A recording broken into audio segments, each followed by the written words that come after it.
We've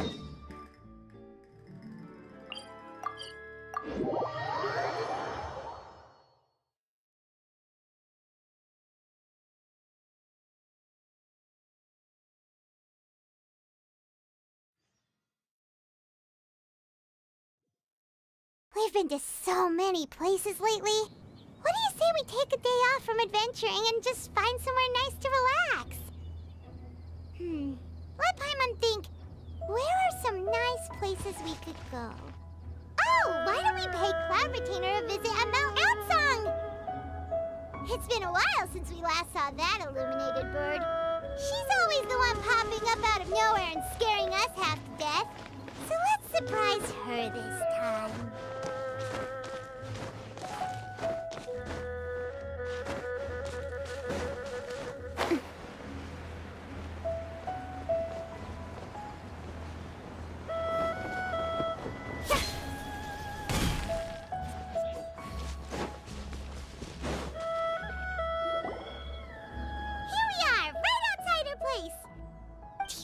Remember the first time we came here? We even brought offerings and everything. And when we told her that Rex Lapis had been assassinated, she immediately threatened to squash Liyue Harbor. Paimon thought she'd be impossible to get along with. But now that we've spent some more time together, she's really not like that at all. We probably don't need to bring any offerings now that we've gotten to know her pretty well, right? Still, Paimon's got some snacks around here somewhere, so if she really wants something, we can just use that. Huh? Traveler, did something catch your eye?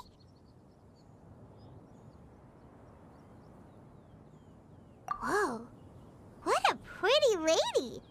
Is she also here to visit Cloud Retainer?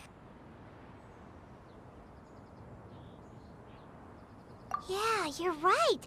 All it takes is one look and you can tell she's someone special. As expected of that bird lady, really. She must have a whole bunch of Adepti friends from all over the country.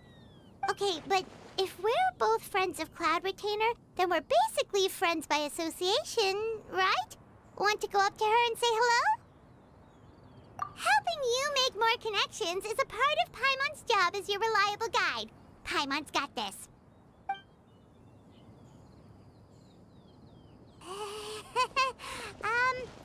Hello.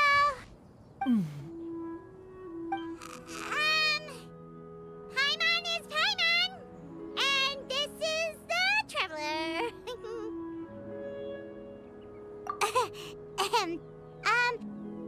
Paimon doesn't think we've met, but we're also friends of Cloud Retainer.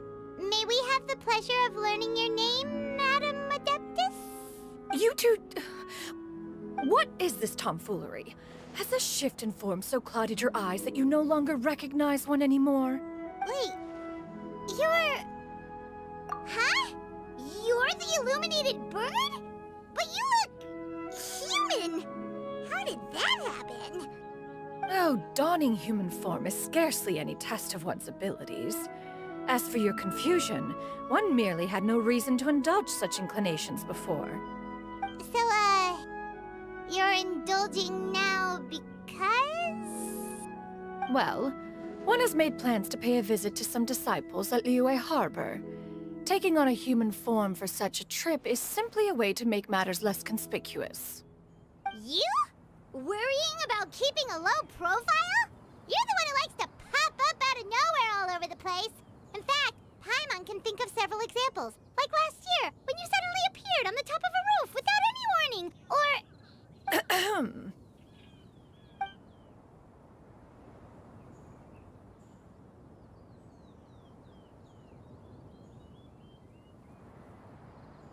Hey, didn't we agree not to bring that up unless she asked? Oh? So you have taken care to follow the proper rules of etiquette after all. Most commendable.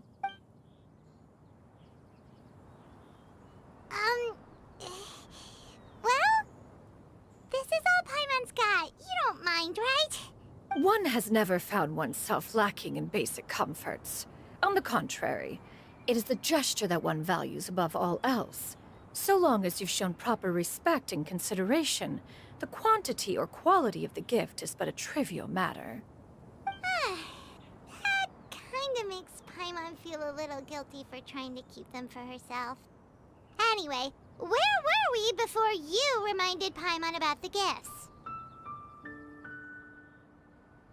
Ah, right. So by disciples, you must mean Ganyu and Shenhe. It's also been a while since we last saw them. Maybe we can come too. One planned to extend the invitation even if you had not raised the matter yourself. Shenhe and Ganyu should be quite pleased to see you again. However, one would first inquire as to the reason behind your visit here. You have cause to seek one's company? Yeah, we just found ourselves missing you and wanted to see how you were doing.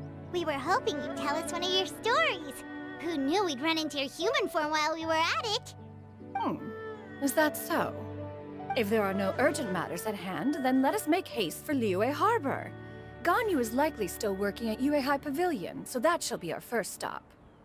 Sounds great! Then let's all go to Liyue Harbor!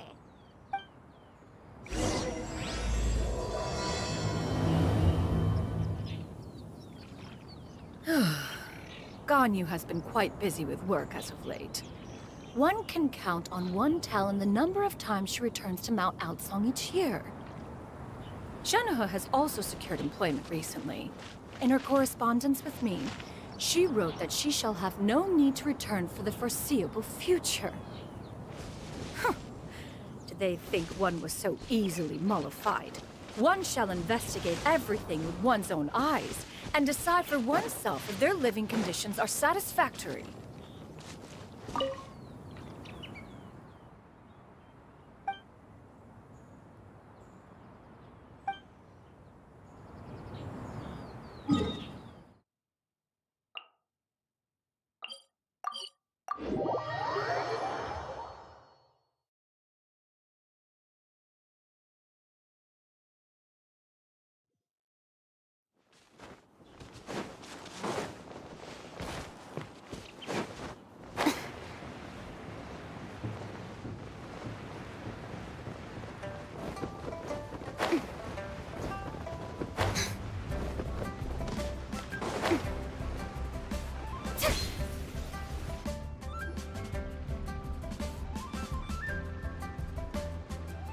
We're almost at Weihai Pavilion! Hey, do you think Ganyu will be shocked to see Cloud Retainer like this? Guess we have no idea if Shenhe and Ganyu have ever seen her in this form before. Wait, where did she go?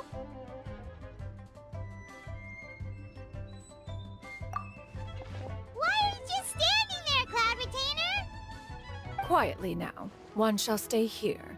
You two can go and meet with her. But why? Isn't it better if we all go together?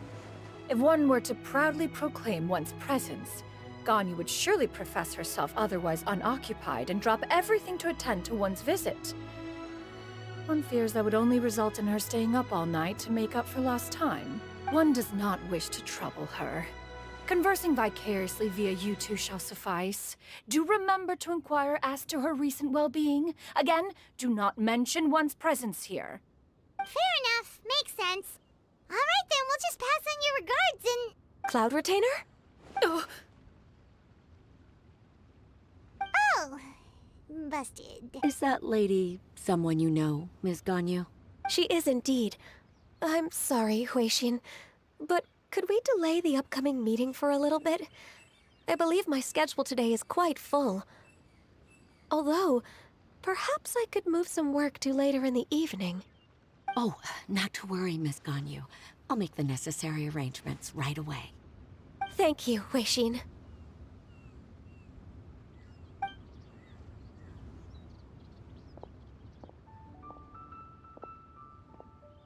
It's been a while, Ganyu. Greetings. What brings you here today? And Cloud Retainer, too. It's been quite some time since I last saw you in this form. You are quite mistaken. One is not acquainted with this Cloud Retainer of whom you speak. One is simply a mere mortal passerby. Huh? Seems she's not buying it. That was but a simple test. One did not expect you to be able to recognize one so easily, especially after so many years of only seeing one's other form.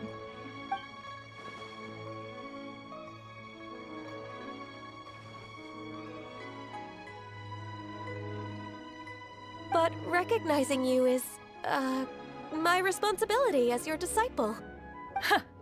An apt observation. One was simply passing by while attending to some important business.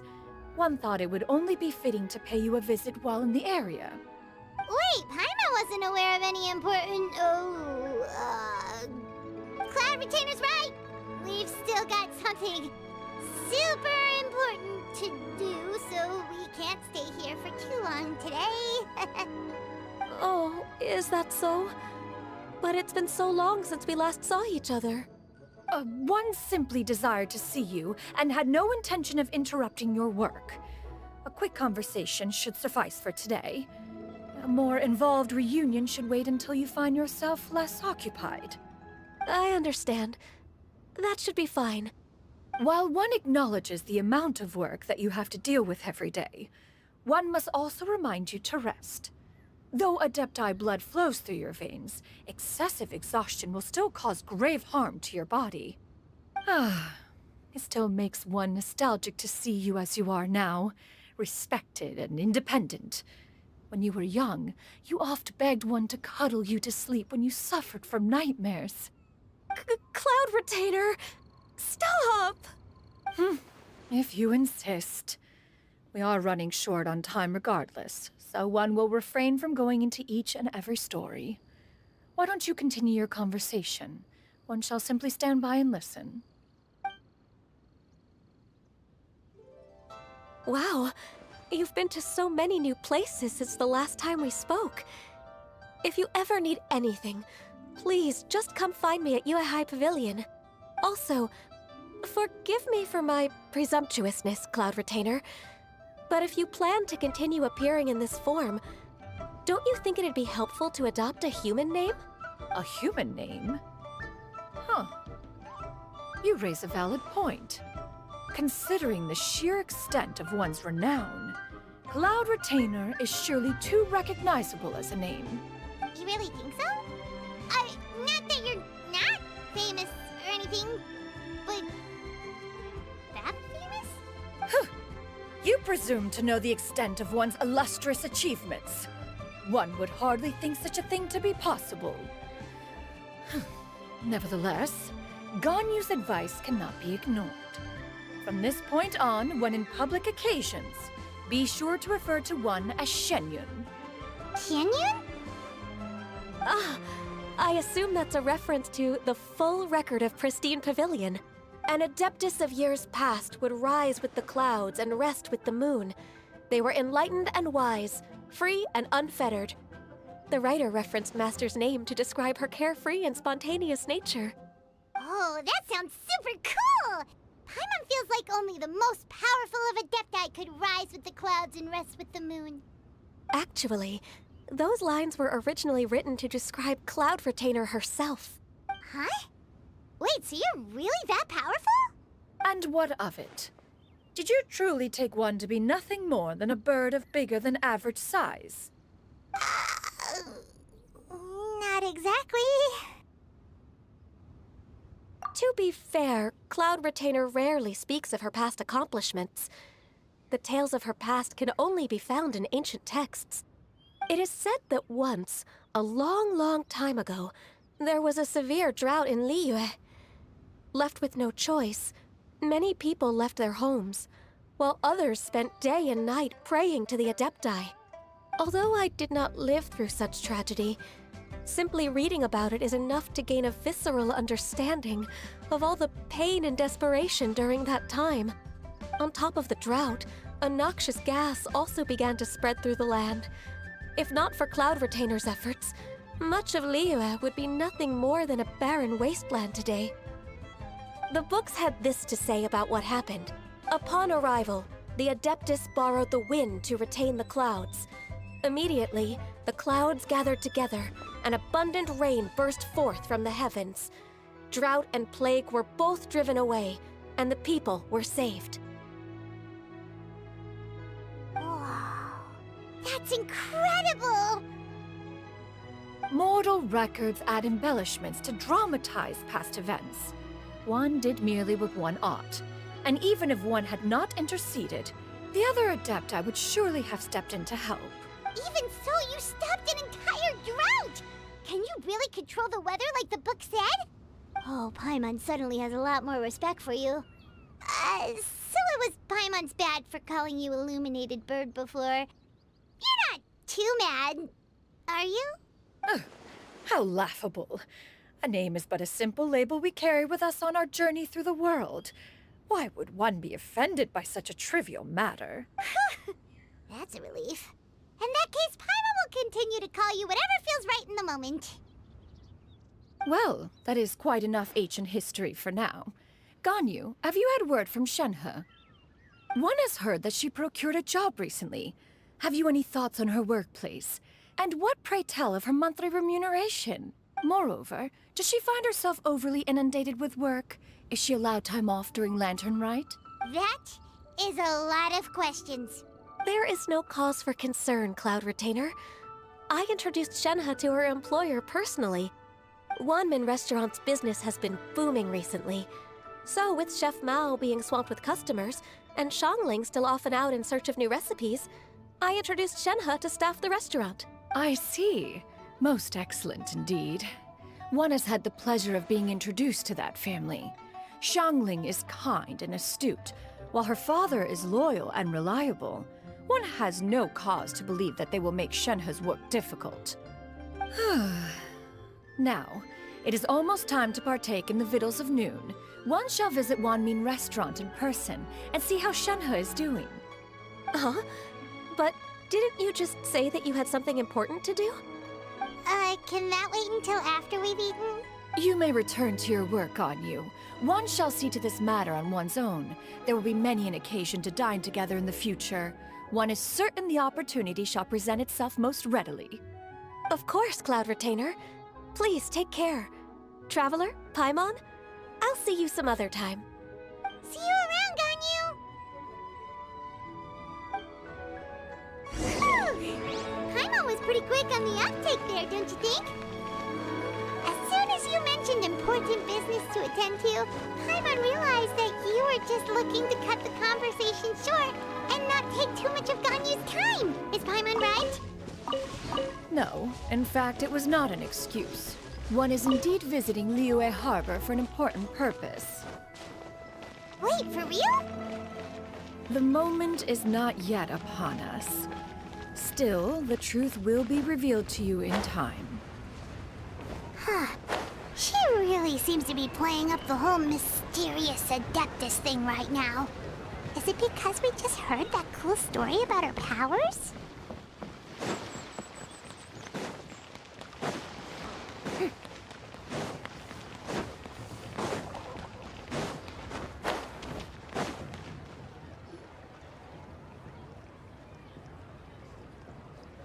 You get what I'm saying, right? Yeah, how can I not? Not even fine food is enough to distract from the presence of a fine lady, eh? Oh, I'm far more interested in getting her details than ordering any dishes. Hey, how about you ask her? You do it. No. I think you should. Wait, she's coming. What can I get for you today? Greetings, miss. I was just wondering if you'd be willing to... What would you like to order? 2 servings of more meat to go. Good chat. Bye.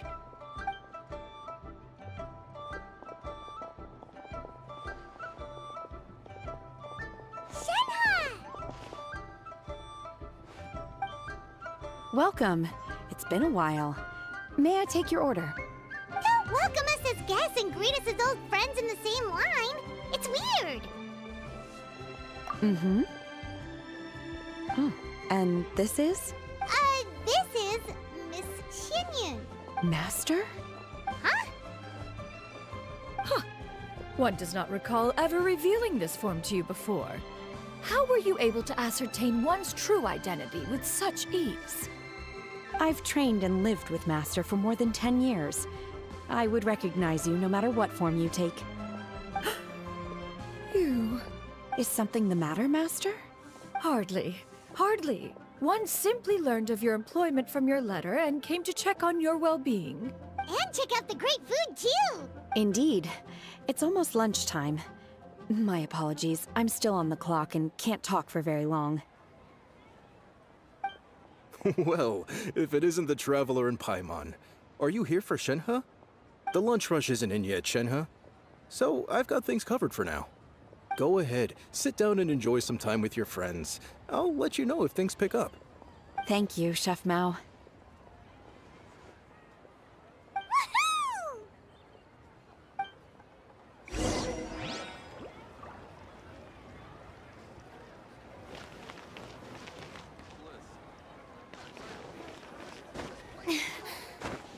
Wow.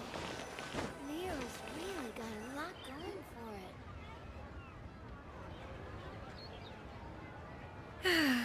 It is just as one expected. The owner of Wanmin Restaurant is indeed a most reasonable and accommodating human. Still, the work here entails dealing with quite a varied group of people. Has this been difficult for you, Shenhe? It's been manageable so far. I sometimes run into strange people, but I have figured out a way to deal with them.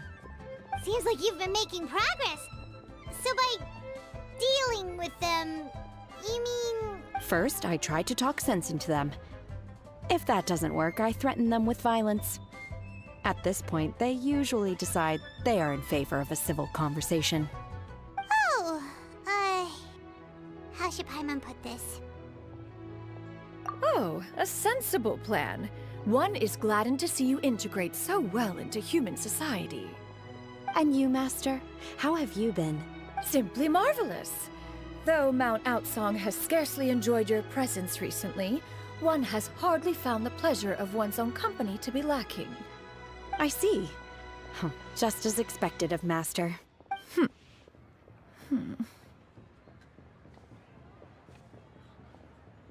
I have missed Master quite a bit too. Even though work has been busy lately, I've already had a conversation with Chef Mao about taking some time off soon to visit Master. Oh, you did? Do make note of such matters in your letters in the future. There's hardly a need to keep one in suspense.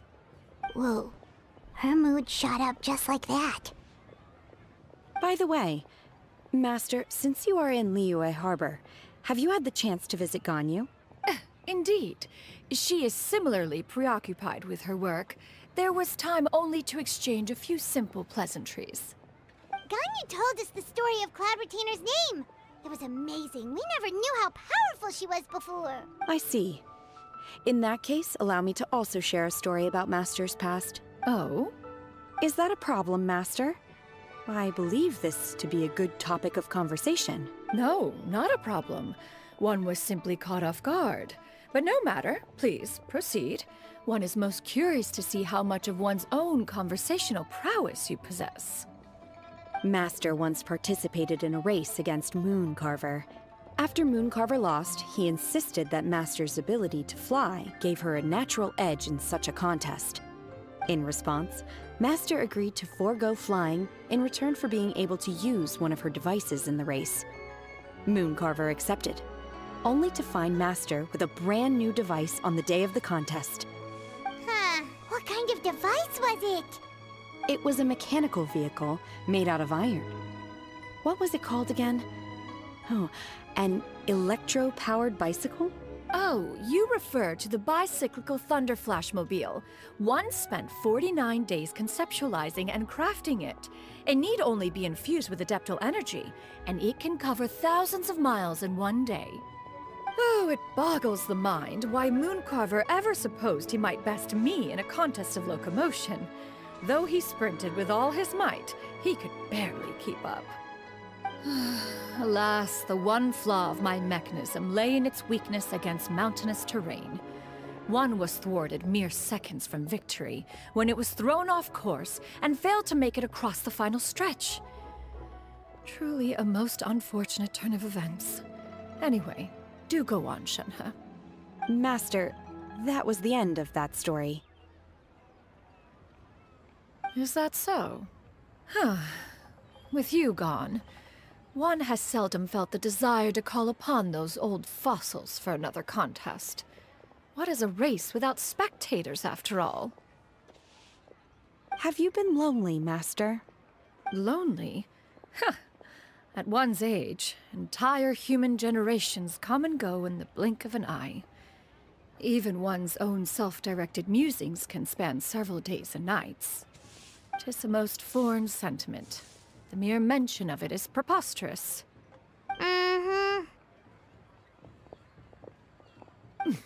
What is the reason for that look upon your face? It's nothing.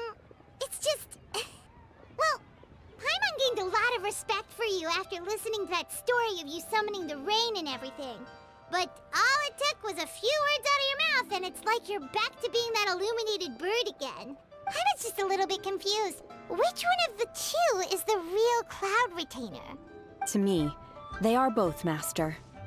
One is the Master that's widely revered by the people, while the other is the Master that I respect and adore. Huh.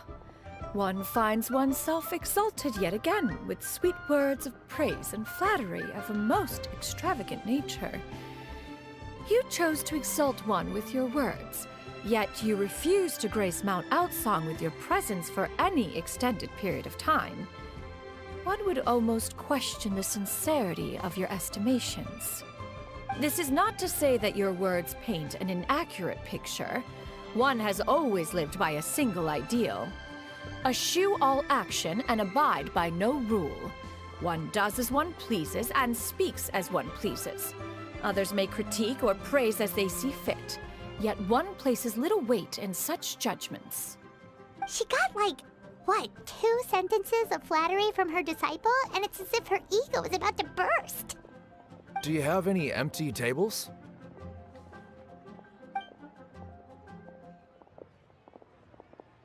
Hey there, could we get another fish stew? I'm hearing more guests come in. I should get back to work. All right, good luck with the lunchtime rush, Shenhe. Mm-hmm. I'll try my best.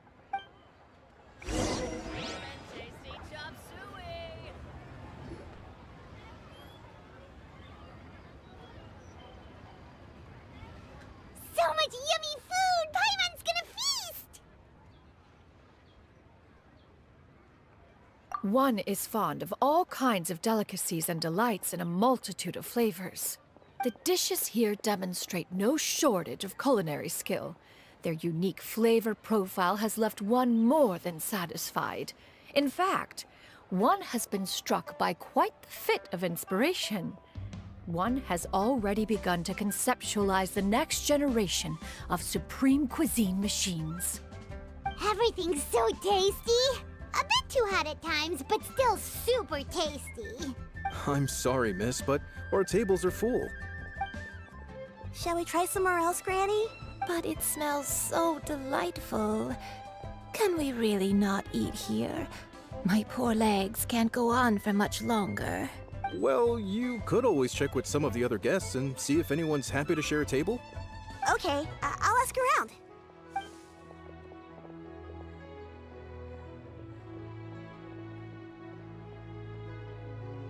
Excuse me.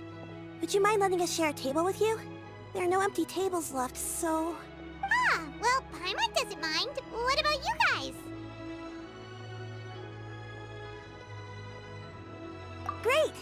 Thanks so much. My name is Shuyu, and this is my granny, Yuendai. Granny? Yep. Is there something wrong with that? No, Paimon's just a bit surprised. She looks so young. Yeah, a lot of people compliment Granny on her youthful looks, but she's actually much older than she appears.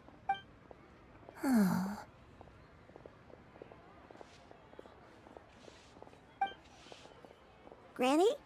Why don't you take a seat? Come on, it's not polite to stare. Huh. Have we met before? No. 'Tis a fated meeting, then. Please, take a seat. What would you like to eat, Granny? I can order for you. I want braised earthworms. They always pop up out of the ground after a rainstorm. No, not this again. Granny, there's no braised earthworms on the menu. Braised earthworms? Well, that sounds weird. Do people actually eat that? Right, that's what Paimon was thinking too. Need any help? Help? Oh, do you mean with Granny? Thanks, that's nice of you to offer. Granny has pretty bad dementia, so her memory's getting worse all the time. She's always saying things that sound kinda confusing. Actually, her memory's been bad ever since I was little. But it's gotten so bad lately that I even have to remind her who I am every morning. They died young. It's just me and Granny now. Oh, but it's okay. Don't feel bad. Granny loves me a lot, and I love her a lot too. Sure, it's hard at times, but you just gotta make the best of the life you've got. Wow, you're really tough for your age, kid. You're too kind. And me? Oh, what about me? You're tough too, Granny. Plus, you're really gentle, and you're always there for me. Yes, and it's hardly as if I forget everything. I still remember the important things.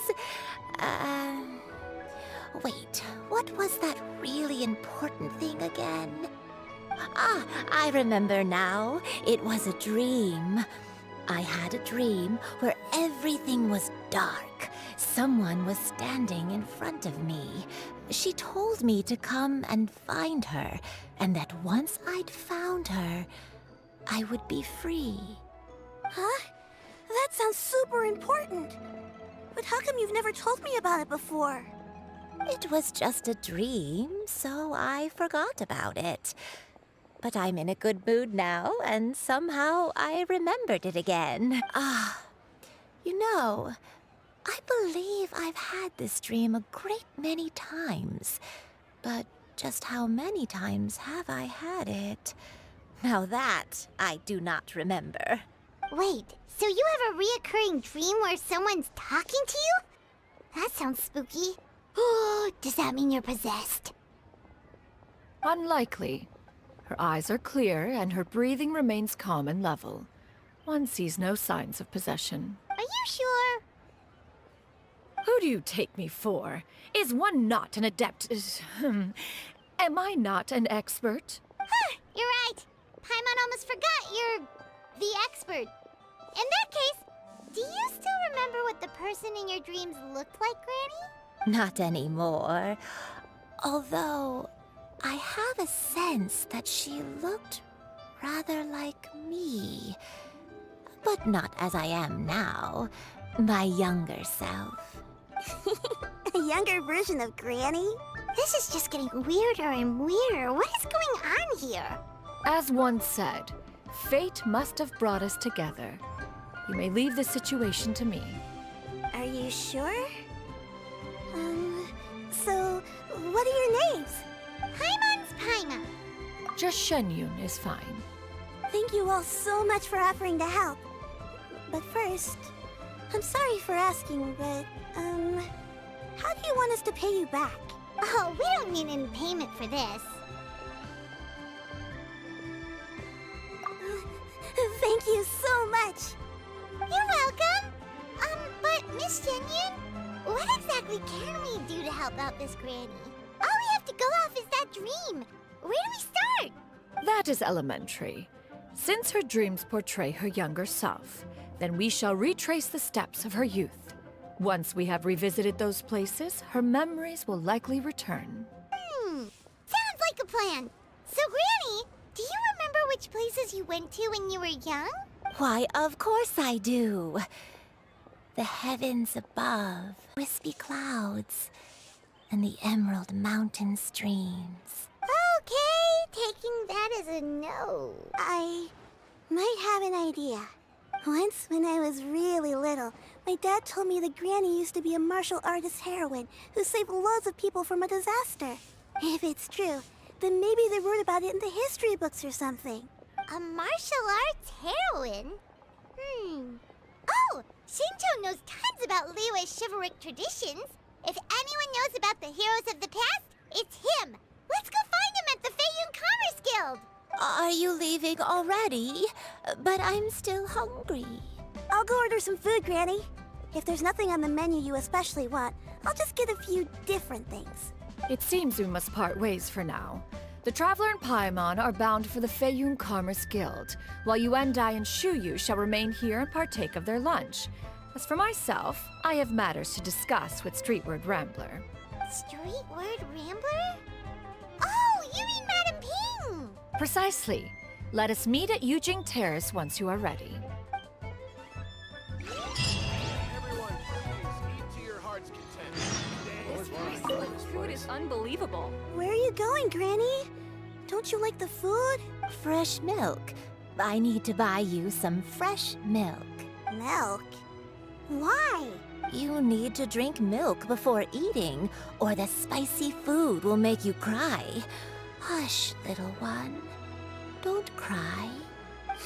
Granny, you're forgetting things again. I'm not a little baby anymore. I can eat spicy food now. Even the super spicy dishes, like their fish stew. I can eat 2 whole bowls, no problem. Wonderful.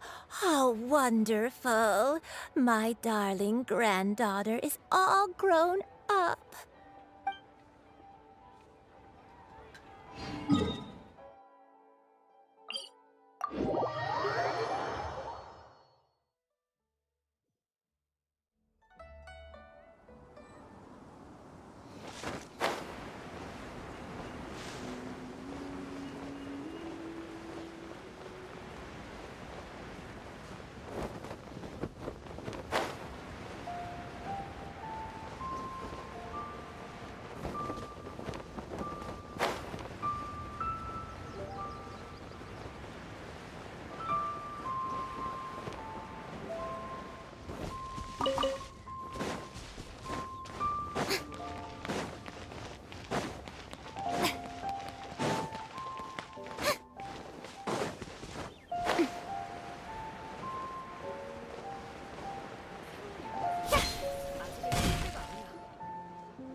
It's you two.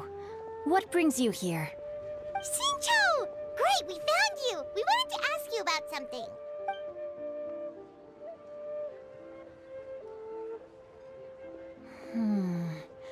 That's not a whole lot of information to go off of. I don't know if I can say for sure. I can't pinpoint her identity from your description alone, but considering her age, I am reminded of a nameless heroine who's been featured in various chivalric novels. Nameless heroine? That's right. The novels often speak of a great drought from 50 years ago. As the people suffered, a nameless heroine appeared and began to clear away evil spirits in bandit camps. The people idolized her, but never learned her name. All they knew was that she always acted alone. Later, though, she supposedly fell in love with a similarly noble-minded exorcist from Mount Tianheng. They were well matched in more ways than one, often fighting together as a fearsome duo of otherworldly strength. After the drought ended, the heroine and the exorcist left the public eye and began living a reclusive life in the mountains. All that remained were tales of her incredible accomplishments. The way this nameless heroine faded from fame into obscurity later in life is not too dissimilar from Miss Yuendai. I hope that's somewhat helpful. Thanks a lot, Shincho. We knew it'd be worth talking to you. It's nothing at all. Just something I came across while reading. I did do a bit of extra research on her story, but it was just out of personal curiosity. Well, Paimon still thinks that's super cool. Oh, wait, Shincho, if you've read up on her, do you know of any places often associated with her? Let me think. In the novels, the nameless heroine always appeared near one of 3 places.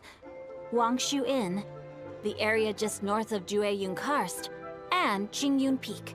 Perhaps the real-life heroine who inspired the character was also often seen near those 3 places. That would explain why those locations appear in the various novels written about her. You're welcome. To be honest, I found some parts of the story confusing when I first came across it. If Miss Yuendai was indeed the original inspiration for the character, She may just be able to help me put the pieces together. It's rare for a chivalric hero to fade into obscurity during their lifetime, even after retiring from the public eye. But no one ever saw or heard from the nameless heroine again. There are even rumors that she became extremely ill. I've never understood why someone would go to such lengths to erase themselves from public memory. It's almost as if she was trying to hide from something. There's probably far more to the story than what's been written. We'll be sure to tell you if we manage to uncover the truth. That's a deal. Perhaps, behind the truth of it all, there lies a story more fantastical than any work of fiction. Paimon feels like we just learned so much from Xingqiu. A drought, a nameless heroine, a life of seclusion. Wait, why does the story sound super familiar? Oh, right! There's a drought in this story, too! Xingqiu, are droughts super common in Liyue or something? Well, they used to be. But people have long since developed methods to prevent them, like by cultivating the soil or digging canals. So while droughts do happen from time to time, they are rarely regarded as true disasters. The drought 50 years ago is probably one of the worst we've had in the last several centuries. The crops withered, the streams ran dry, and the monsters in the mountains became rabid and agitated. Countless caravans were attacked, and people who lost their homes came together to form bandit groups. What started as a natural disaster soon became a human tragedy as well. That sounds awful. Yeah, and that's exactly why the nameless heroine was so beloved. She must have been someone of true integrity, to do so much for the people while asking nothing in return. Still, as terrible as that drought was, it was nothing compared to the truly calamitous disasters that befell this land in ancient times. They say that back in those days, disasters were both more severe and more common. Only the strongest of Adepti could hope to dispel the ruin and devastation. Do you have any other questions? We're good for now. We're just going to head back and meet up with Miss Xianyun and the others again. Paimon hopes that Granny Yuendai will be able to remember more of her past. She used to be a great hero who saved many people. So sad that she can't recall any of it. Anyway, we'll be off now. See you some other time, Xingqiu. Thank you so much for your help. It's no problem at all. Safe travels. I wonder if she...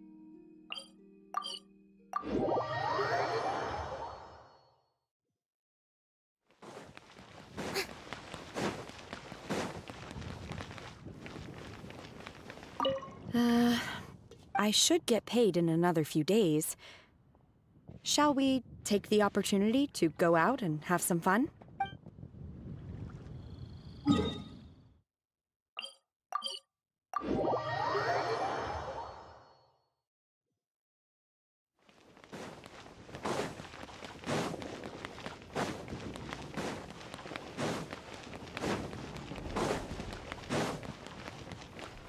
Time erases everything. Even the greatest of heroes will have their legacy reduced to the small fraction of their deeds that were committed to paper. But I think the magic of chivalric novels lies in the way you can catch glimpses of a noble soul from a few mere paragraphs.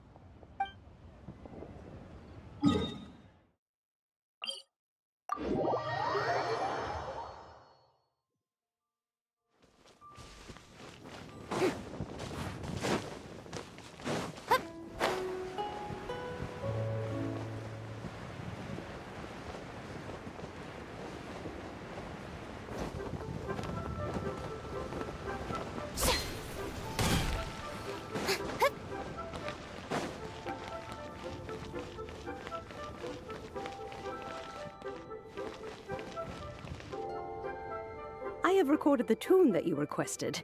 I hope it will be of help to you. Oh, thank you. Straight word, Ping. What has amused you so? Oh, it's no serious matter. I was just reminiscing about the last time I saw you in this form. Time has wrought such change in this world, and yet you appear just the same as ever. Time has little bearing on one's existence. nor has one keenly felt its effects whilst dwelling at Mount Outsong. Nevertheless, Ping, one would like to seek your counsel on a personal matter. Oh, why so formal all of a sudden? I must say, you're making me a little nervous. What is it? Well, the inquiry is as such. Approximately how much more would one need to afford a comfortable life in the harbor, not unlike the one that you yourself lead? It does not require as much as you may think. Still, do you mean that... Cloud Retainer, Madam Ping! What are you two talking about? Nothing save for some trivial matters.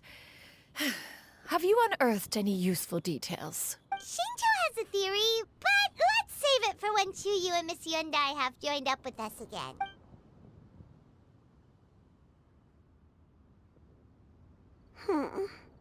Do not be troubled, young lady.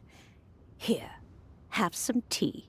Thank you so much. What do you think, Chuyu? Does it match up with what you know of your granny? According to the story, the nameless heroine eventually fell in love with an exorcist from Mount Tianheng. Maybe that's my grandpa. I don't have many memories of him, but there was this one time I found a box in our attic full of a bunch of weird sigils.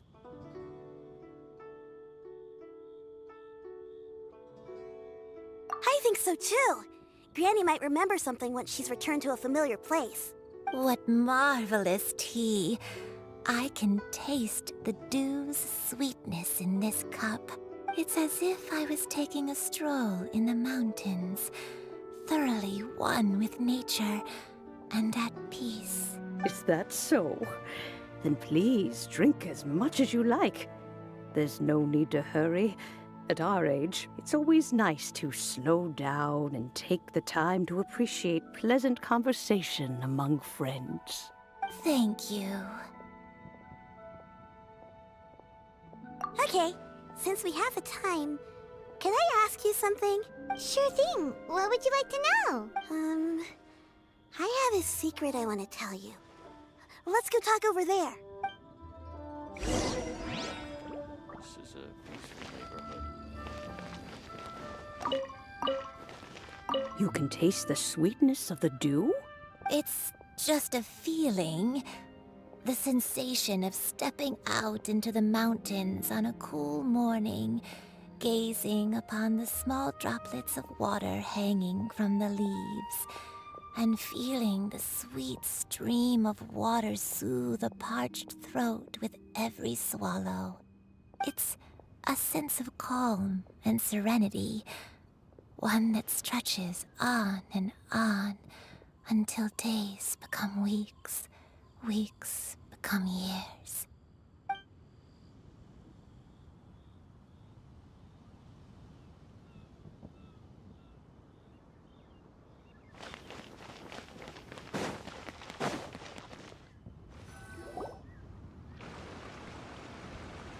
What's wrong, Chuyu? Well, I've been kind of meaning to ask ever since we started talking in the restaurant, but are you guys all adepti in disguise? Oh! How about that? Well, you guys just seem super special. Plus, I think I might have heard Miss Shen Yun call herself an adeptus. Oh, must have been a slip of the tongue. Shen Yun, since you were the one who, misspoke, maybe you can explain to Chuyu here what you really meant by that. One is indeed an adeptus. Is that of some concern to you? Huh? I knew it. Well, one time when I was a little kid, I saw a pure white illuminated crane. I had this super high fever, and Granny wasn't around. I was feeling all icky and gross. But then this snowy white crane flew down from the sky. She put me on her back and flew me to her cool Adeptus house and fed me some sort of magic potion. When I woke up, I was already back in my bed and my fever was gone. I really wanted to thank her, but I was too sleepy to stay awake, so I never got the chance. So I just kind of wanted to ask if maybe Any of you have ever met an Adeptus like that? A pure white illuminated crane? The only two we've ever met are blue and white and black and brown. Have you ever met one that's pure white, Cloud Retainer? Never has one met an Adeptus with such features. One surmises such a description is but a hyperbolic embellishment that oft results from narrative accounts. That's weird. Was it really just a dream then? Well, even if it was just in my head, it doesn't matter that much anyway. All I really want is to help Granny recover her memories. I'm really grateful for all your help. Leave it to us! Now that we know the 3 locations, we just need to visit them one by one. Let's go to Wangshu Inn first. Okay, I'll go get Granny.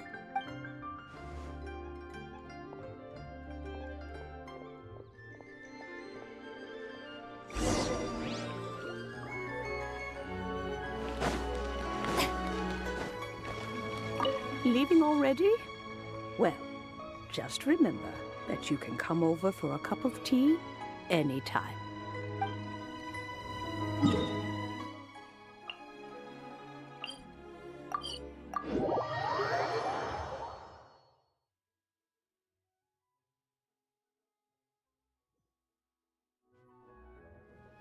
Wangshu Inn.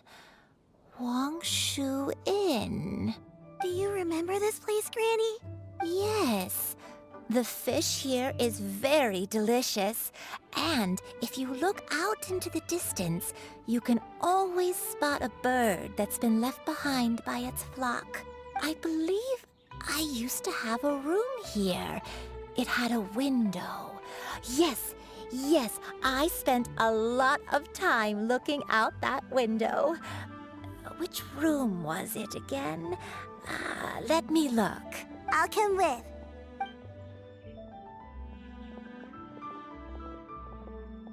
Paimon's still having some trouble understanding what she's talking about, but if she's so familiar with this place, that must mean she lived here, right? Wait, huh?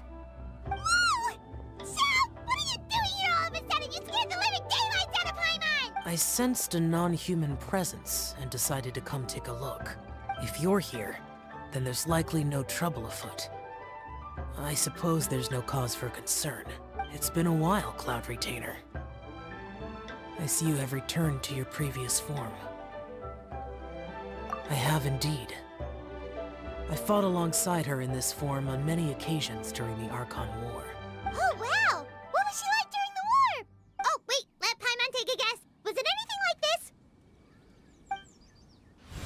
Behold, the glory of one's newest invention, the Bang Bang Continuous Fire Mechanism. Hands up and surrender, or be prepared to face the full might of the Adepti. An impressive imitation. Paimon knows her all too well. Even so, Cloud Retainer was not always as ostentatious as you describe. You may be unaware, but her talent with Adepti sigils is just as formidable as her skill in mechanics. The Archon War reached its peak after Guizhong's death. The Cloud Retainer who fought beside me in those devastating battles was taciturn and solemn, only speaking when she had to activate her sigils. A Cloud Retainer who barely talks? Paimon can't picture it. But what happened after that? If you were so powerful in your human form, why did you decide to take up your bird form again? Once one had bid farewell to the world of mortals, what use would one still have for such a shape?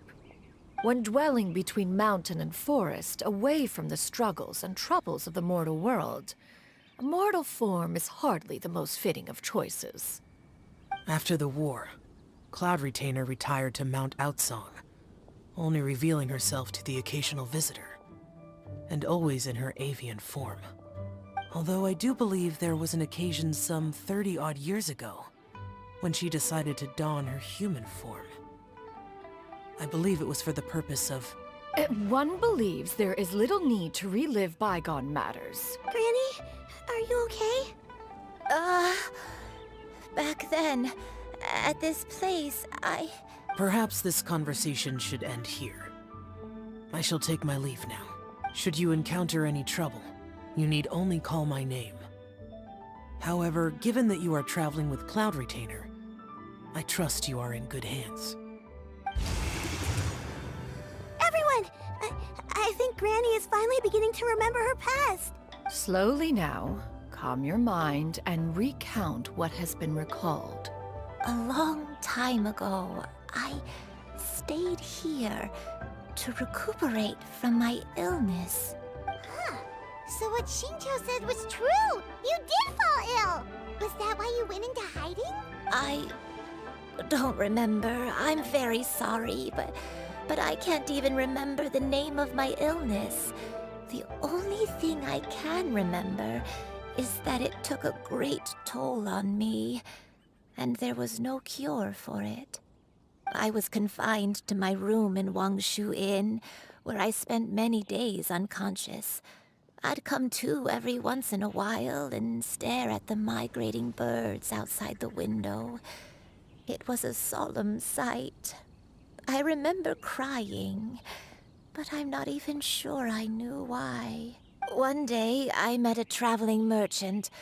Upon hearing of my illness, he sold me a bottle of soul-revitalizing tea pills. He told me that the pills were concocted using Adepti blood and could be used to alleviate my symptoms. Sure enough, I made a full recovery. My illness remained dormant for several decades after that. Wait, but if your illness remained dormant for several decades, are you saying that what you're going through now is just a relapse of what happened all those years ago? And it was all thanks to the pills that you managed to keep the symptoms in check? Paimon's brain kinda hurts. Do you remember anything else? I'm sorry, I don't. Oh, if only I wasn't so useless. Hey, you're not useless. You've done so much for me. Watched me grow up. Raised me. How could you say that about yourself? Oh, fret not, dear child. Granny was just a bit frustrated. That's all. The recovery of a person's memories is a gradual process. Finding pieces of one's past is always superior to not finding anything at all. Let us make haste to the next location. Next location. Next location. Oh, why don't we go to the area north of Dwayunkars next? There isn't really a landmark there, so where should we start? Oh, Paimon's got it. Let's check out the houses in the area first. After all, if she was there for any length of time, then she would have stayed somewhere, right? Oh, Paimon's really got her thinking cap on today. At this rate, we'll recover all of Granny Wendai's memories in no time.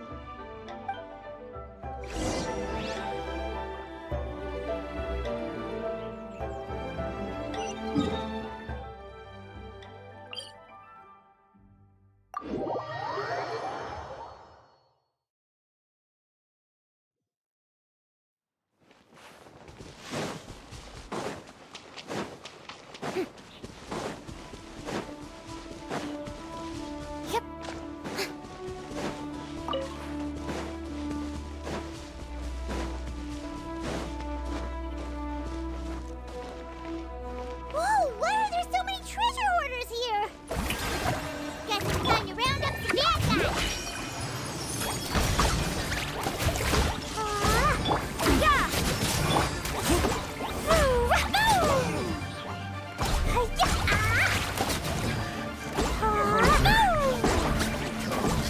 The hunt. Do you remember anything about this place, Granny Wendai? Let me think.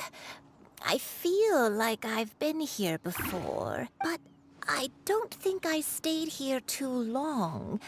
I might have just rested here briefly before continuing on my way. Got it. That's okay. There are still plenty of other places we can check.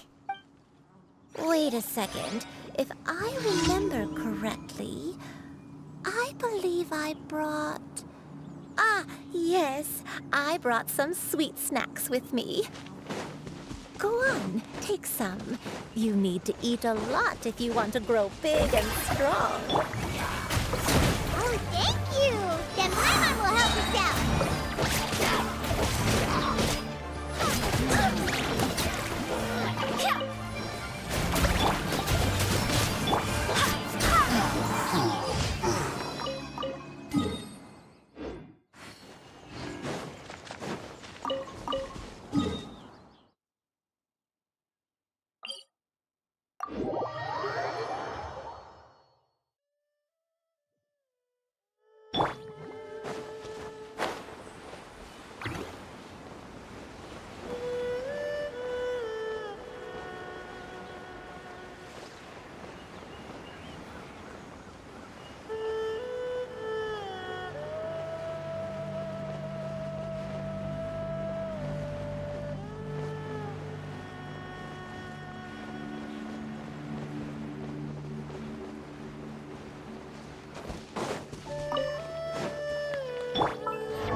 Paimon sees an abandoned house. Why don't we take a break over there?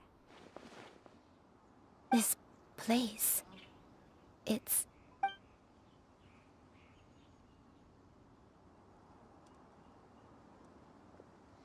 Did you remember something, Granny? I remember. Shuyu. This is where your father was born. It was a moonless night. I had been injured, so your grandpa was supporting me. We fled together with some being in the fog behind us in hot pursuit. I had exhausted my strength when the labor pains came on, so we took refuge in this house. Your grandpa set up a barrier outside, but neither of us knew if it could hold the monsters back. I remember that night. I remember falling to my knees, reciting a prayer over and over. I alone am the source of this sin. Punish me as you wish for forsaking my oath, but spare my innocent child. Sin? Oath? Did you do something wrong? I don't know. I don't remember. I only remember praying in the darkness with all my strength until the sun finally rose again and the fog cleared out. Eventually, the house was filled with the sound of my baby's first cries. That baby was your father. I remember I clutched him tight to my chest and wept tears of joy. It was the first time I'd ever felt such happiness in my life. My dad? He was my pride and joy, and so are you, Shuyu. You're so much like him, and I love you both so much. But you're always going to be different from me.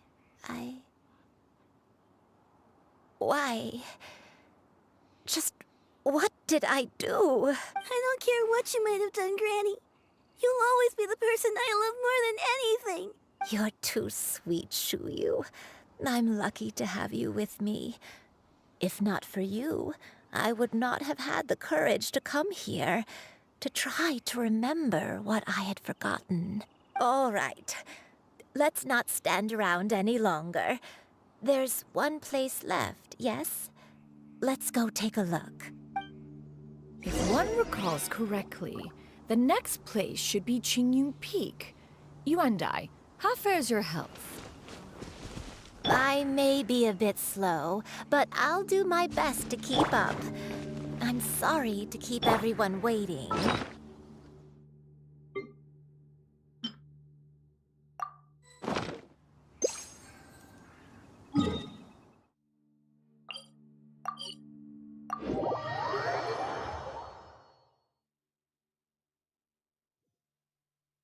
Climb on. I shall carry you to the top.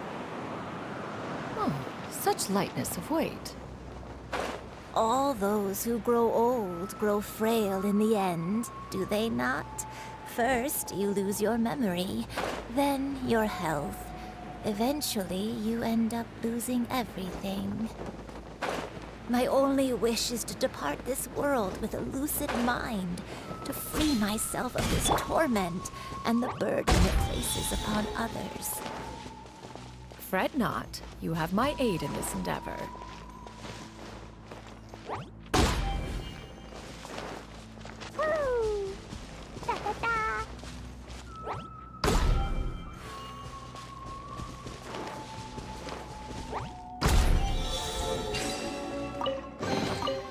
More treasure! More treasure!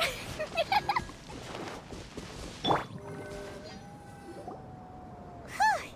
We're finally here. Does this place feel familiar to you, Granny One Day? Let me see. How strange. Have I lived here before? When we were at Wangshu Inn and the abandoned house earlier, though I couldn't remember everything, I still felt a sense of familiarity. I could easily picture myself in those places. But here, I don't have that feeling. Perhaps I did come here in the past, but it just didn't leave a strong impression on me. But did the stories get it wrong then? Yeah, that's true. But they're also the only thing we have to go off of. Paimon was hoping this place would jog Granny Uendai's memory just like the others. I'm sorry to disappoint you too. It's all right. We're not going to give up yet. We'll figure something else out. Just you wait. Thank you. If only I could remember. Huh? That way. What's that mountain? Oh, let Paimon look! Huh? Isn't that Mount Outsong? Looks like we've come full circle. Mount Outsong. Mount Outsong. Granny, are you okay? Don't push yourself, Granny. It's okay if you can't remember. You shouldn't do something that makes you sad. Mount Outsong, What am I really? Mount Outsong holds some familiarity to you? It does, but I can't go back. Are you feeling unwell? My head, it feels all heavy and dizzy. What is wrong with me? Cloud, Miss Xianyun, is there anything you can do? Let us go to Mount Outsong. But... Fret not, all will be well. You and I, you have already given more than enough to the pursuit of this endeavor. You may leave the rest to me. I've prepared something that can aid you in suppressing the fear in your heart and restoring your lost memories.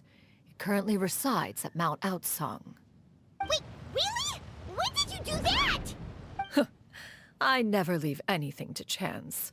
All will reveal itself when we arrive.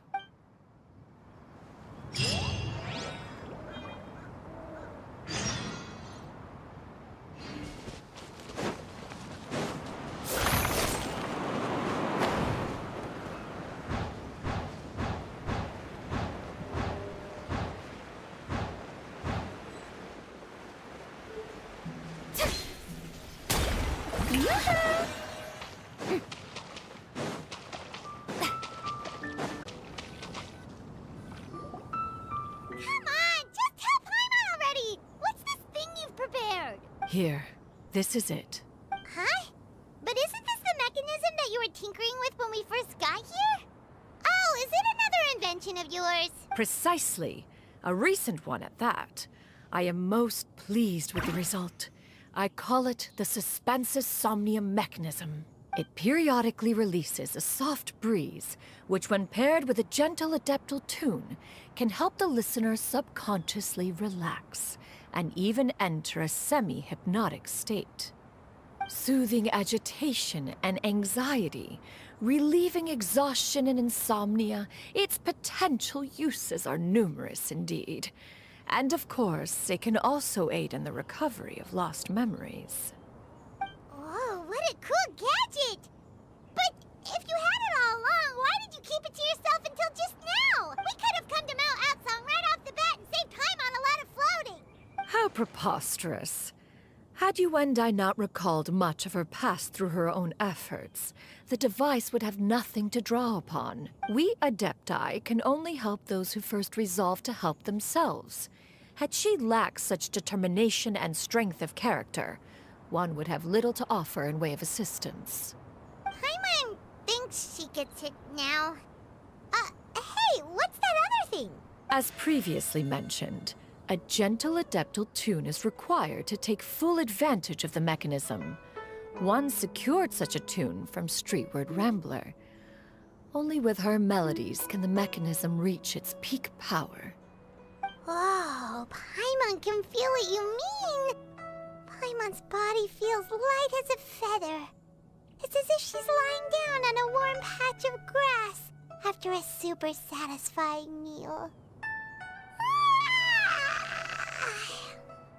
And you and I, is the mechanism helping you to relax?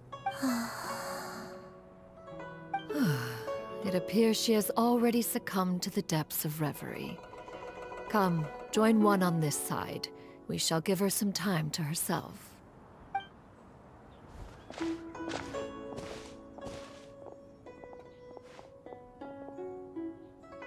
The drought is over.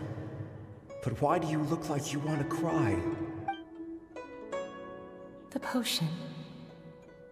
It's nearly run its course. I've never regretted meeting you. Not even for a second. Please. Please, no.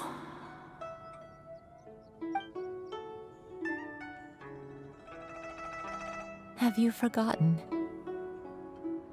This is the world you left behind. One of gentle breeze and morning dew, perfectly straddled betwixt the realms of heaven and earth. This is your home. This is where you belong. You should have never left. The you of the past, the me from not that long ago, we should have never.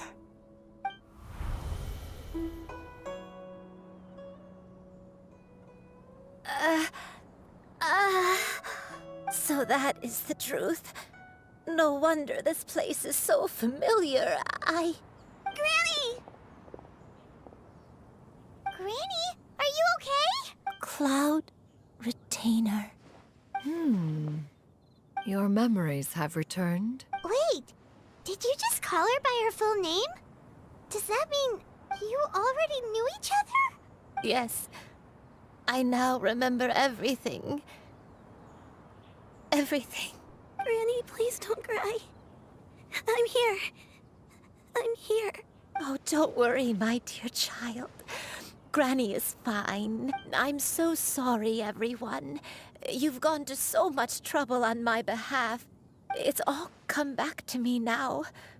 The most important thing that I had forgotten was the truth of what I once was. One can sense the guilt that now plagues your conscience. Reclaiming a truth long buried is sure to come with a myriad of complex emotions. Perhaps one should recount the story on your behalf while you compose yourself. No, it's okay. Now that I've remembered, I must face my memories head on. Shuyu, everyone, I cannot thank you enough for all your help. I'm ready to tell you my story, if you're willing to listen. Please, Granny, don't force yourself. What happened in the past doesn't matter. I love you more than anything. Nothing you say can change that. I know, dear child. My feelings for you are exactly the same. It is for this reason that you deserve to know the truth. Some time ago, I made a terrible mistake.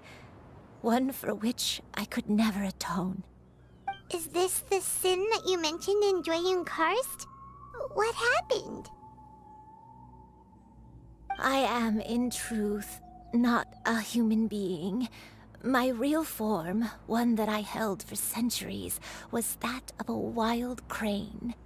I spent many, many years living on Mount Outsong, bathing in the soft breeze and drinking the sweet dew of the mountains. At some point, I somehow gained wisdom and sentience. The Lord of the Mountain, Cloud Retainer, became aware of my existence and began to share many stories with me. She even passed on the secret of cultivation to me. Though she never took me on as a formal disciple, I always saw her as my master. Whenever she took out her tools to work on mechanisms or new inventions, I would also stand next to her and watch. I even contemplated completing my training and becoming an adeptus in my own right. I followed her teachings, and time gradually passed us by. Until that fateful day 50 years ago. 50 years ago?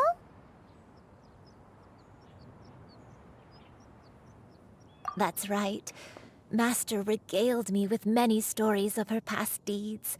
From them, I learned how she had saved people from a similar crisis in the past. She was the one I looked up to the most. More than anything, I dreamt of becoming an adeptus like her. I wanted to travel the land like she had, relieving suffering wherever I went. But I was still far from being a real adeptus. I possessed no ability to take on human form and fit in with the crowd.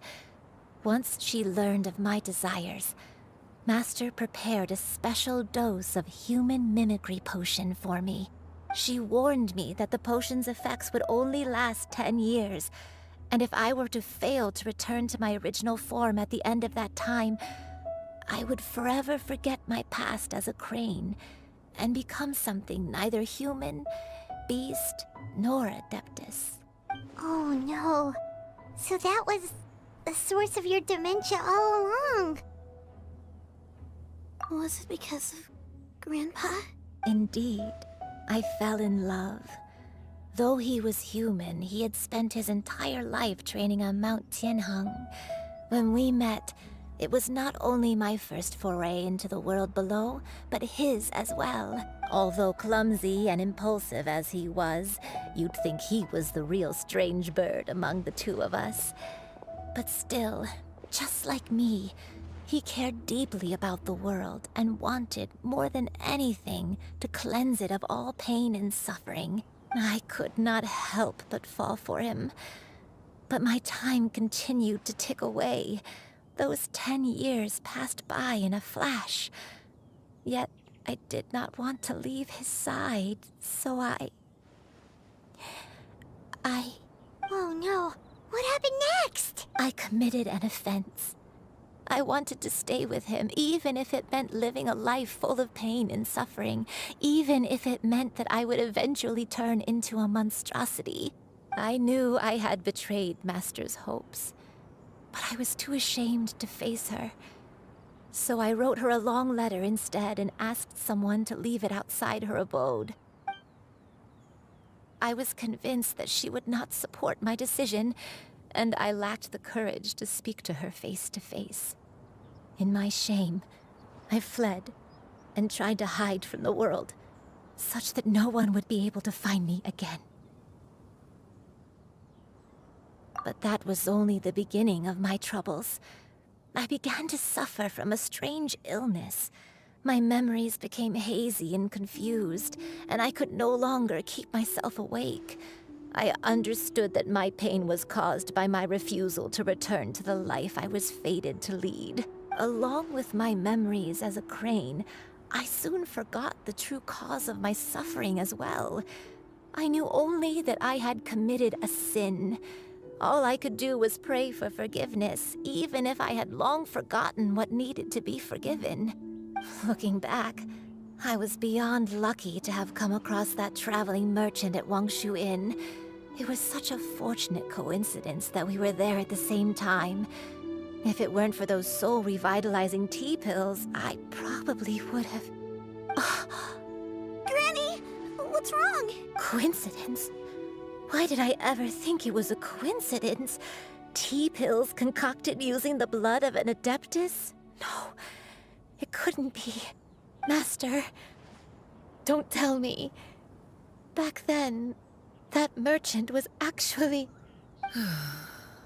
Human custom would dictate the conferral of gifts to be in order when one's progeny is wedded, would it not?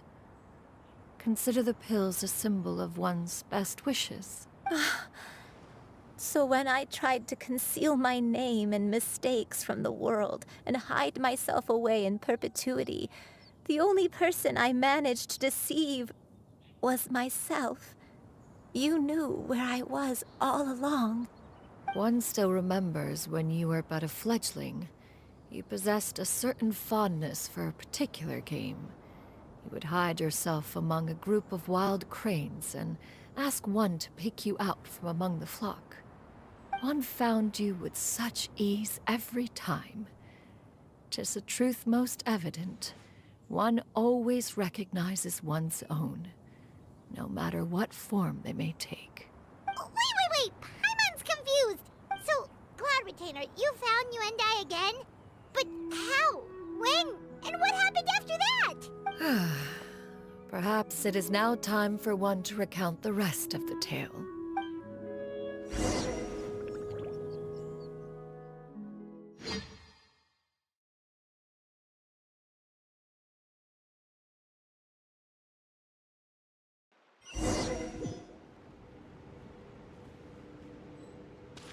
One was furious upon receiving your letter. Seized with anger, one set out to bring you to your senses.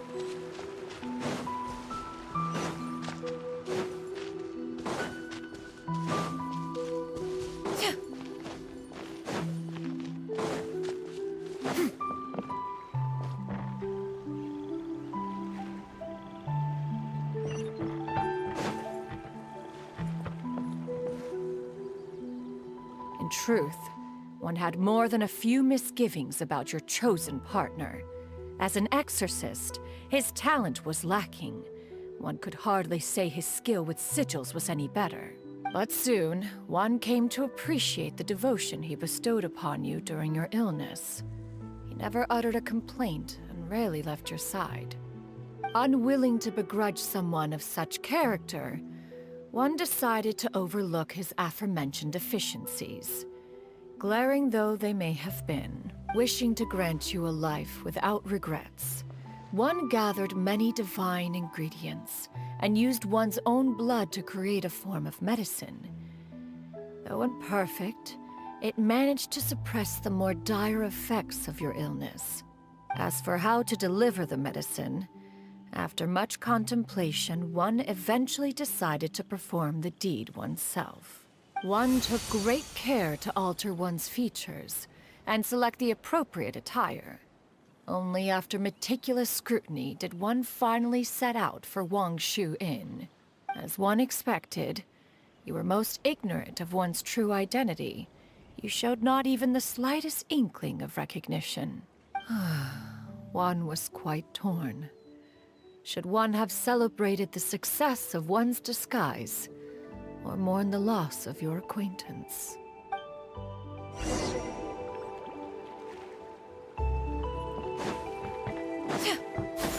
Skyward! Scatter!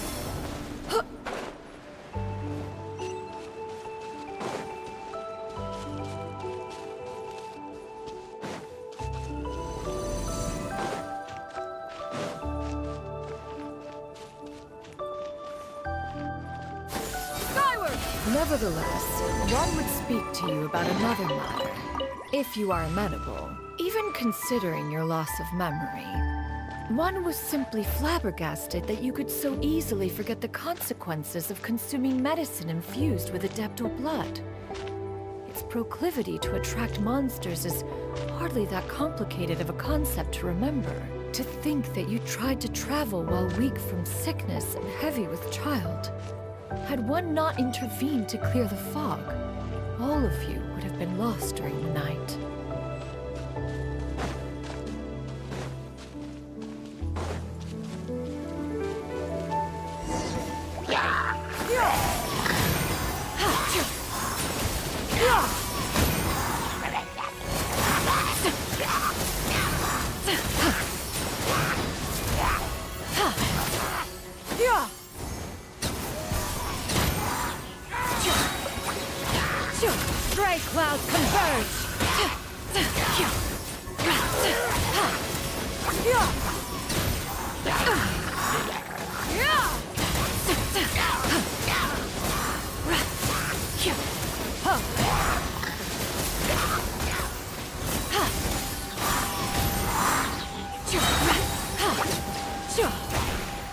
Seize the sky!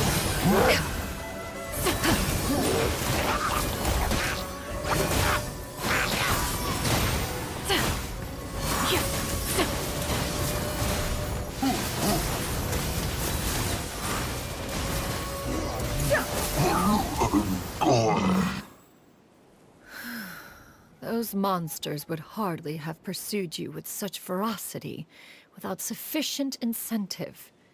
They were likely incited by the presence of godly remains.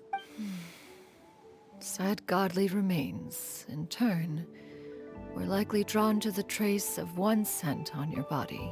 One was, after all, an active participant in the Archon War. Some of the gods were likely shattered by contraptions of one's very making.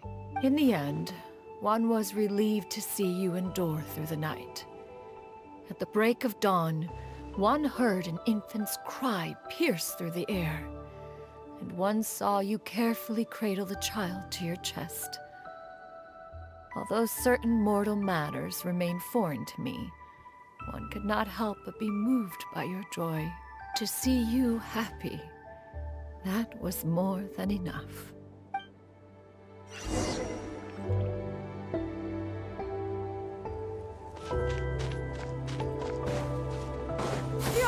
Skyward!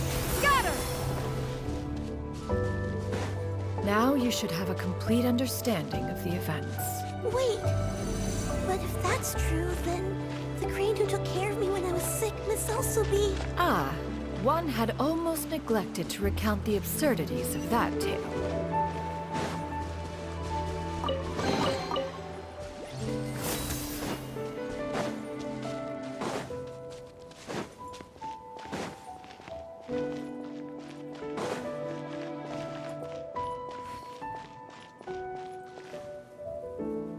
Just as you and I troubled one with her antics, so did you give one many a headache. Upon finding you burning with fever, one made plans to bring you back to one's abode for treatment. However, upon seeing one's form, you began to cry, refusing to get on one's back. When one asked you why, apparently you believed that one could not possibly be a true Adeptus, because all illuminated cranes are white from tip to toe.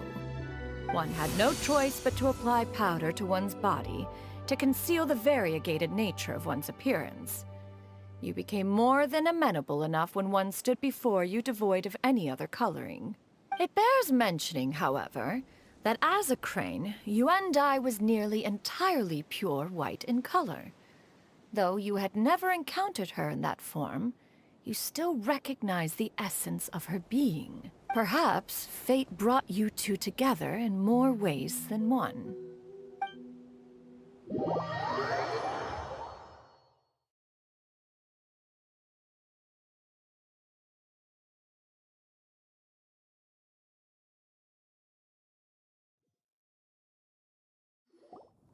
Now all has been revealed.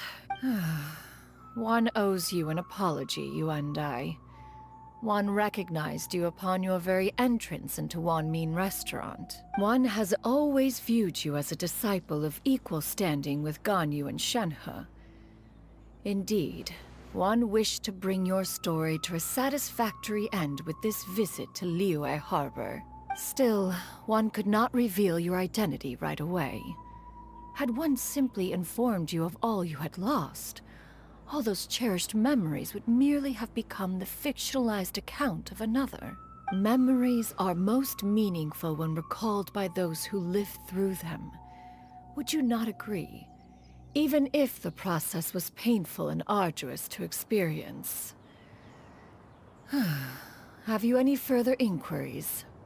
Master, I must ask. If you found me all those years ago, why did you leave me be, even though you knew about my mistake? Why did you not bring me back to Mount Outsong by force? One has never regarded your action as a mistake. It was a simple choice, nothing more.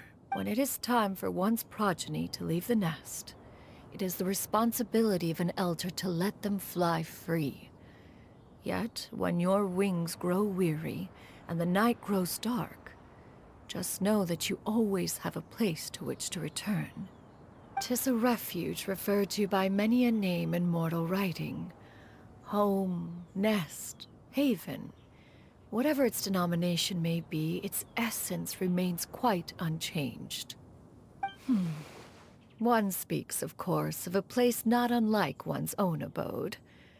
One's disciples are free to come and go as they wish, yet the door remains forever open to those who wish to return.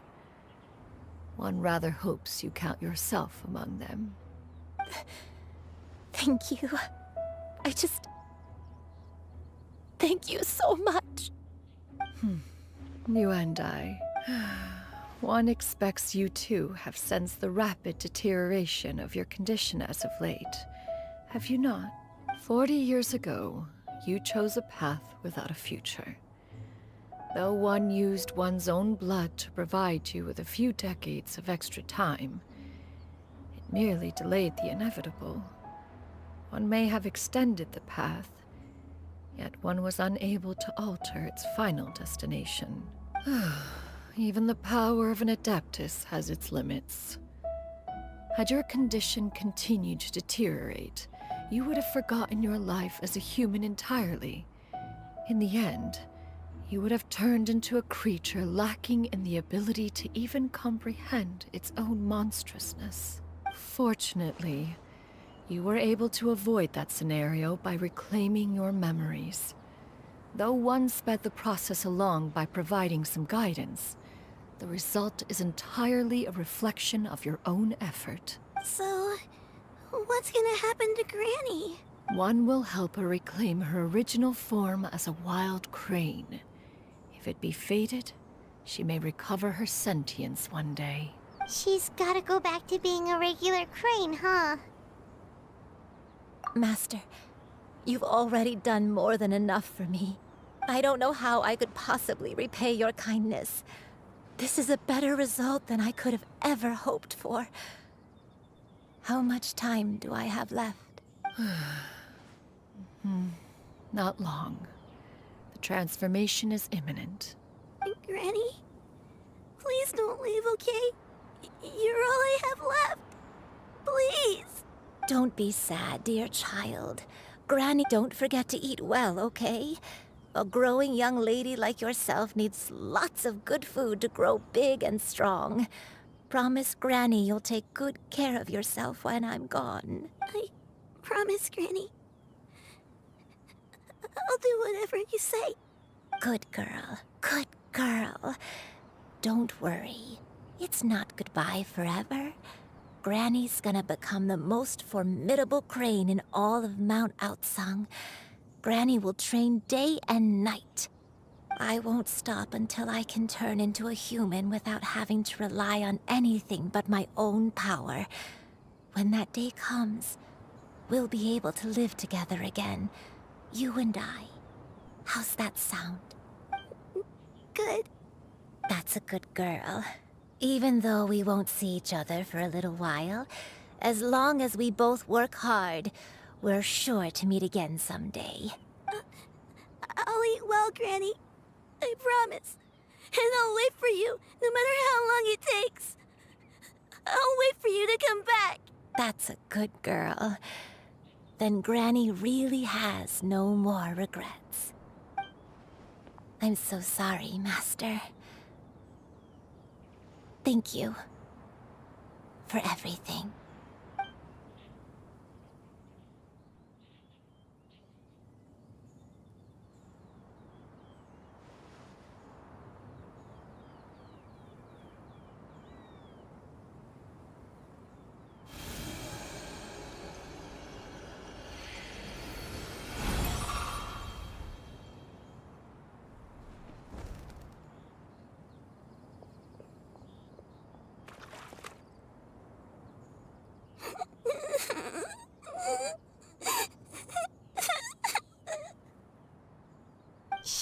you. Let her be. At her age, crying is a natural, if not fitting, response to such an event. Tears are a necessary part of maturation. Sometimes there is scarcely a better vehicle to wash away the toll of stress and misery. Now that the issue has been resolved, you should also take a moment to relax. Give yourself some time to rest. Take a nap if you must. One will wake you in due time.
I always believed we would see each other again, that our days of separation would finally end, and all my troubles would be behind me.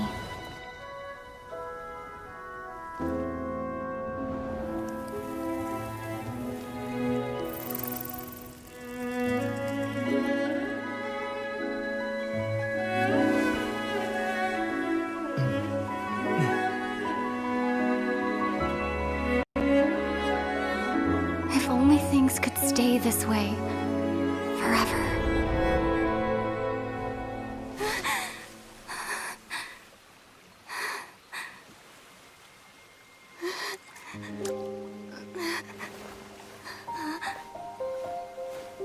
A nightmare?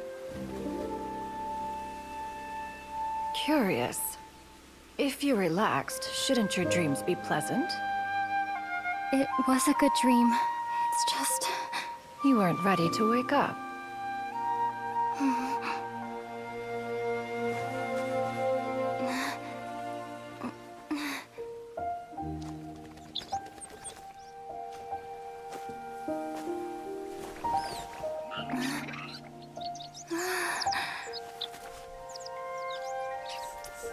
Eloquent as one may be, words of comfort are not one's strong suit.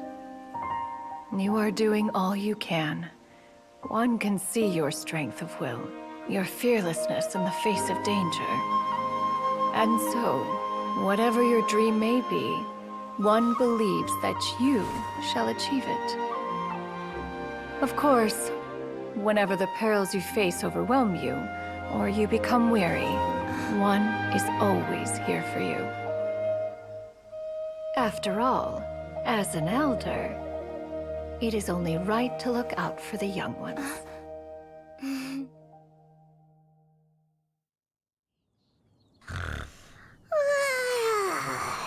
Grilled chicken drumsticks. Huh?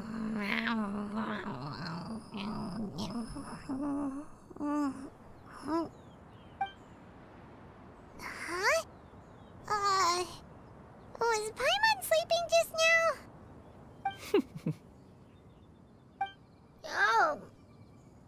Oh, Paimon wasn't talking to you. Paimon had a dream about eating grilled chicken drumsticks, that's all. Madam Adeptus? Oh, Shuyu, you're awake. How do you feel? I feel a little better. Thanks. I know I'll see Granny again someday, so I don't feel so sad anymore.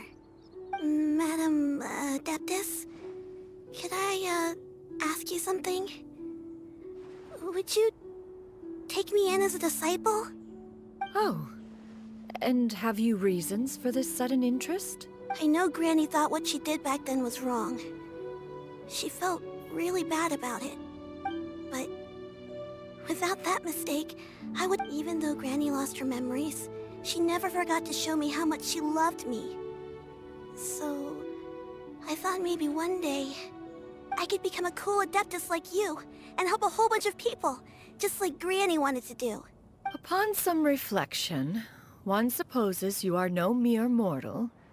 The fact that Yuendai's blood flows through your veins is proof enough of that. If this is what you desire, one shall make it so. Thank you so much, Madam Adeptus. No, I mean... Master. Chuyu, are you sure about this? Paimon's gonna let you in on a little secret. We've seen Cloud Retainer's 2 other disciples, and they pretty much eat nothing but bitter herbs like chin-chin and violet grass. If you join them, you'll never enjoy Wanmin Restaurant's delicious cooking ever again. How utterly preposterous. One has never enforced such a rule. Every individual must find their own path to enlightenment.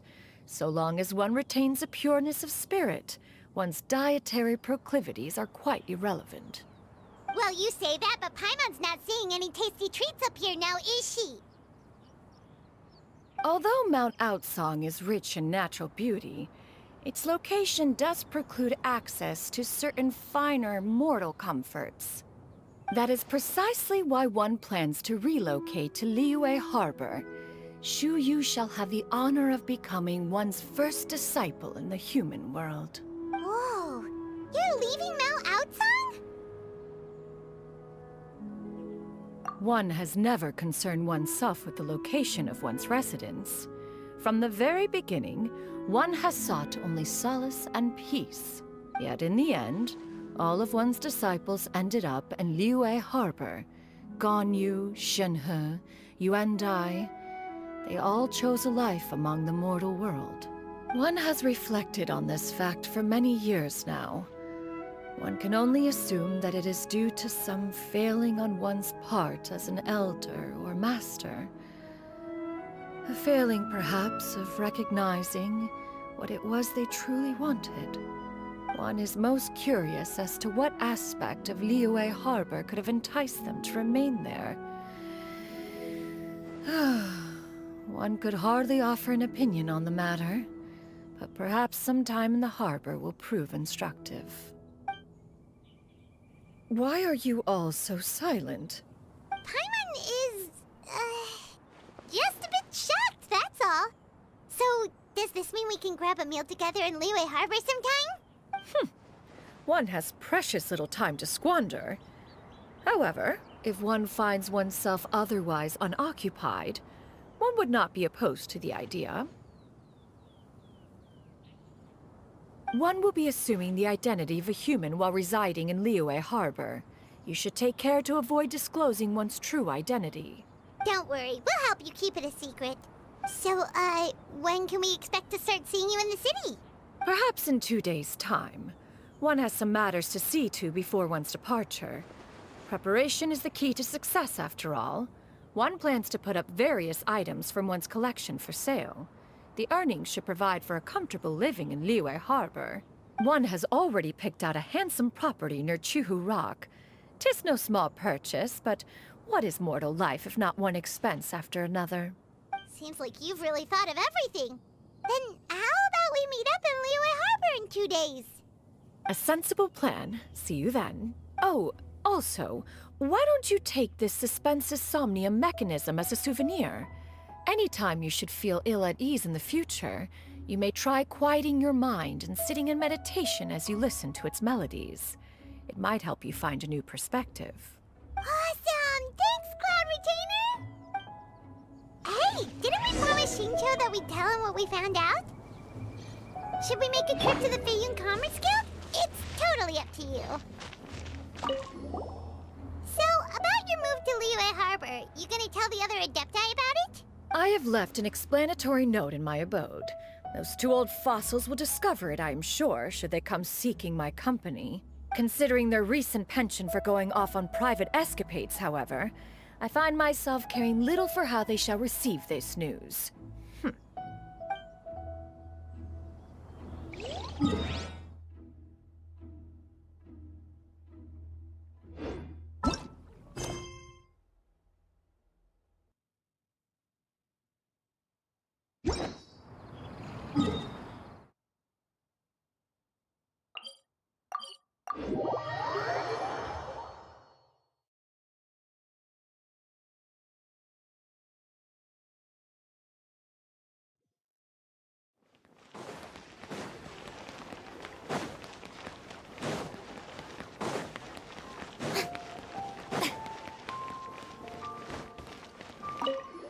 We meet again, dear friends.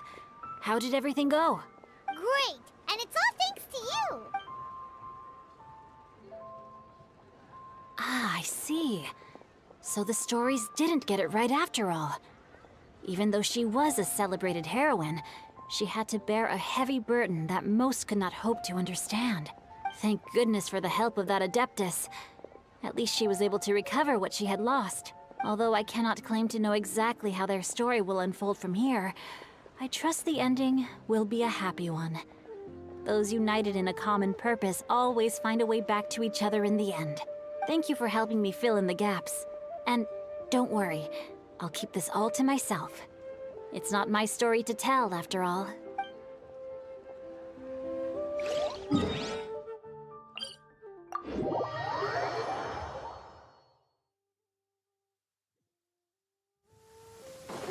It's pouring out here!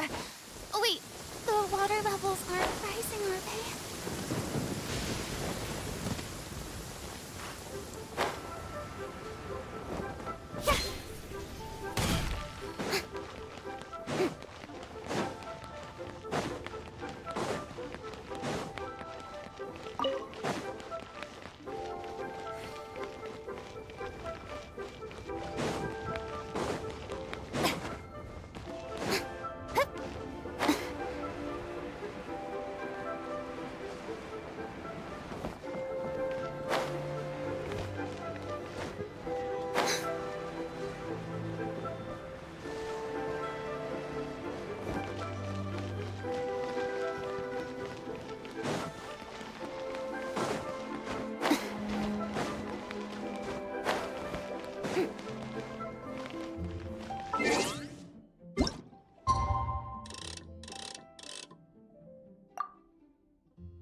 boring!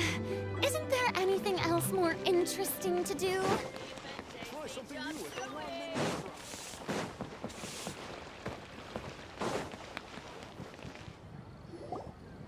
restaurant. Your concerns are excessive and unfounded. This is but a simple collection of ordinary valuables. Such intense scrutiny is hardly necessary.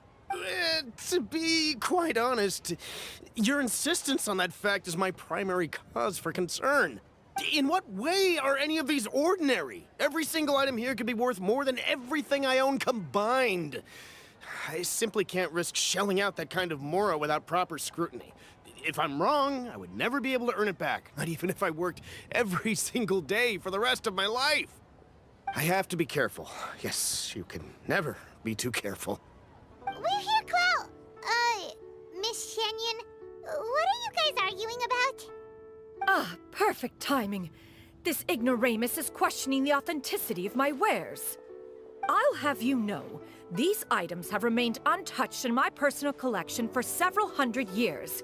To question their legitimacy is pure folly. Several hundred years? Indeed. They're family heirlooms, you see, passed down over many generations, as families are wont to do. Yep, they've definitely been around a while. We can vouch for her on that one. Hear that? Had I not found myself in need of Mora, I would scarcely have had the heart to part with them. Indeed, you should consider it an honor to even have the opportunity to behold them with your own eyes. Doubt their authenticity any further, and I may just decide to take them to another buyer. Whoa, whoa, whoa, whoa! Please don't go! I apologize for any insult, miss. You see, I know full well that I lack the knowledge to judge the true worth of these items. If you could wait but a moment, I've hired an expert to appraise them for me. He should be here shortly. An expert, you say? Very well. I will wait for a little while longer, then. Traveler, Paimon, this is my new residence. If you have cause to seek my company in the future, this is where you can find me. Master! Oh, it's you two again. Hello. Shoo-you! You got a new outfit! It looks great on you. Mm-hmm. Master made it for me. I like it too. Huh? You know how to make clothes? Do I know how to make clothes? With the support of the proper mechanism, sewing is hardly a challenge. Master, I brought in most of my stuff. There's a few boxes left, but they're kind of heavy, so I just left them outside. Fret not. I shall help you move them into your room. Actually, I should probably sort through my stuff a bit first. Everything's kind of messy right now, so maybe you could, not look yet, Master? Yeah, that'd be great. It appears my young apprentice has her own fair share of secrets. No matter. Do what you must, child. Now, this expert you mentioned, when can we expect their arrival? Soon. Ah, there he is! Here, allow me to make some introductions. This is Mr. Zhongli, a well-respected consultant at Wangshang Funeral Parlor and an expert in all manner of valuables and antiques. Mr. Zhongli, this is Miss Shen Yun. She's the one who's looking to sell the collection of valuables I mentioned earlier. Huh. Ah, if it isn't Miss Shenyun. It has been quite some time since our last meeting. What a serendipitous reunion.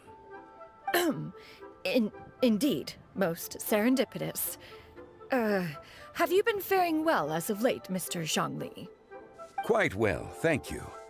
I was fortunate enough over the past few days to enjoy both a stroll in the mountains and a fresh brew of tea from the most recent harvest. The experiences left me with such insight and peace. Huh. So you two are already acquainted? Indeed. How fortunate we are that fate has brought us together again. If you are otherwise unaware, allow me to inform you that Miss Shenyun is a well-regarded collector and appraiser. She is well-versed in all fields, and oft-celebrated for her impeccable taste. You stand to gain much from this opportunity. You are too kind, Mr. Zhongli. True collectors pride themselves on their wealth of knowledge and eye for detail. I can say without a doubt that you are foremost in that regard. Why, you flatter me, Miss Shenyun. It would seem that you are as self-effacing as ever. Not at all, Mr. Zhongli. Not at all. While I am loath to butt into this conversation, I must ask, you two already knew each other, and you seem to have quite a cordial relationship. Can I be certain that you're not working together to swindle me? I mean, you never know. Huh! A preposterous accusation. The heavens themselves would collapse before we would conspire to do such a thing. Miss Shenyun speaks the truth. Contracts are built on honesty and trust. If that proves to be beyond your capabilities in this instance, this transaction may be taken elsewhere. Say no more. Let us depart. I jest. What fool would still harbor doubts after Mr. Zhongli himself has vouched for the goods? Miss Shenyun, wait!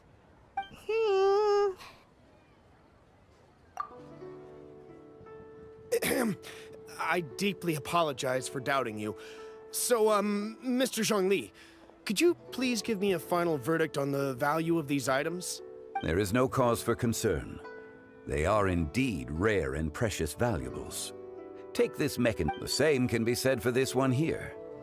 Few could hope to possess an item that so perfectly blends mechanical wonder with geometric grace. I am sure you have heard from your travels that the study of mechanisms is among the most wondrous arts in this world. With that in mind, I earnestly recommend procuring every last item in this collection. All right. Since I hired you as my consultant, Mr. Zhongli, I shall, of course, trust your good opinion. Then, in that case, Miss Shenyun, I'll take the lot. However, since the final sum is quite large, how about we start with an initial deposit through the Northland Bank? The Northland Bank? Huh. Oh, you refer to the fiduciary house. Oh, very well. I fear people only use the term bank nowadays. In that case, I'll be off for now. I'll return to collect the goods once you've received the funds.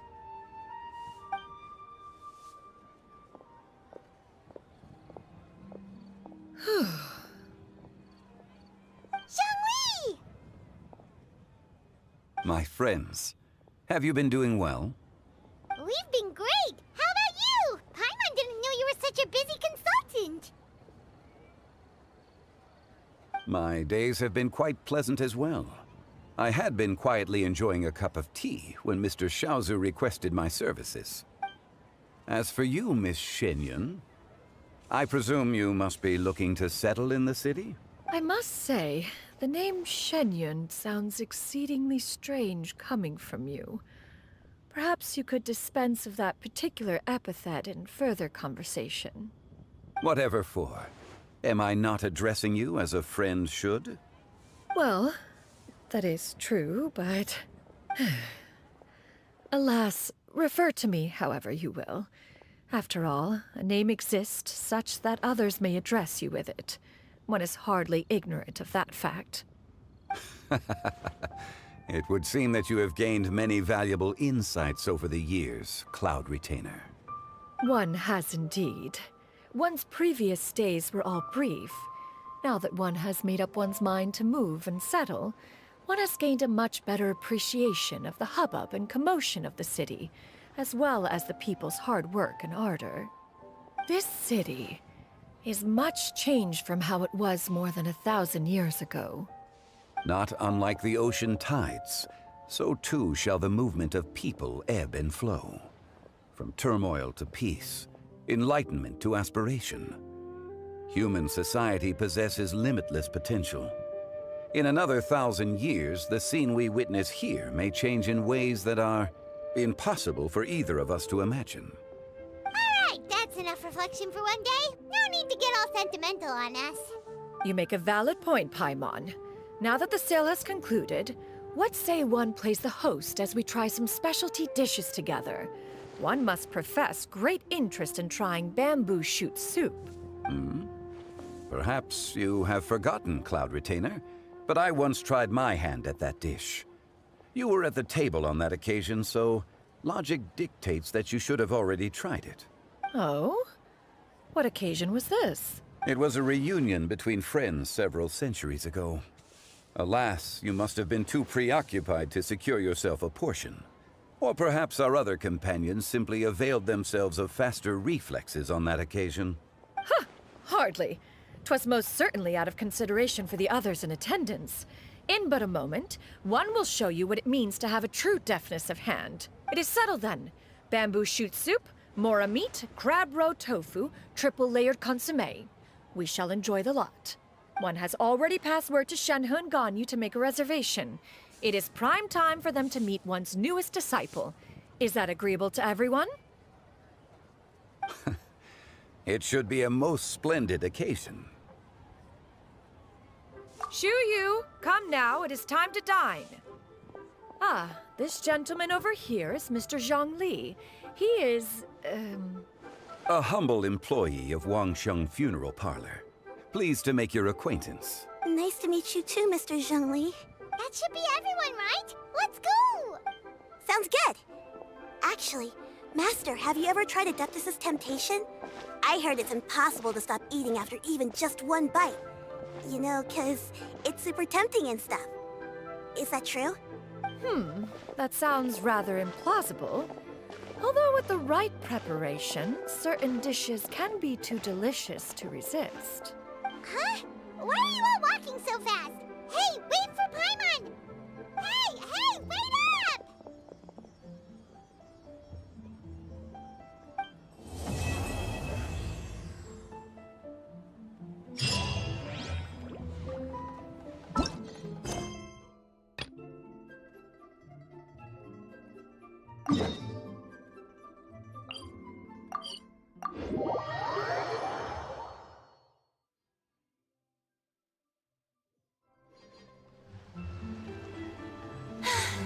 Being too popular can be such a hassle.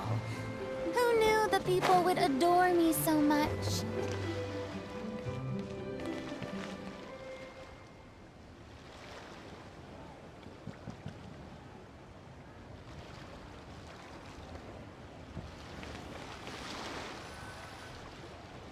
Kuching! And Charlotte! Paimon never thought she'd see you two together. Nice to see you again, Traveler and Paimon.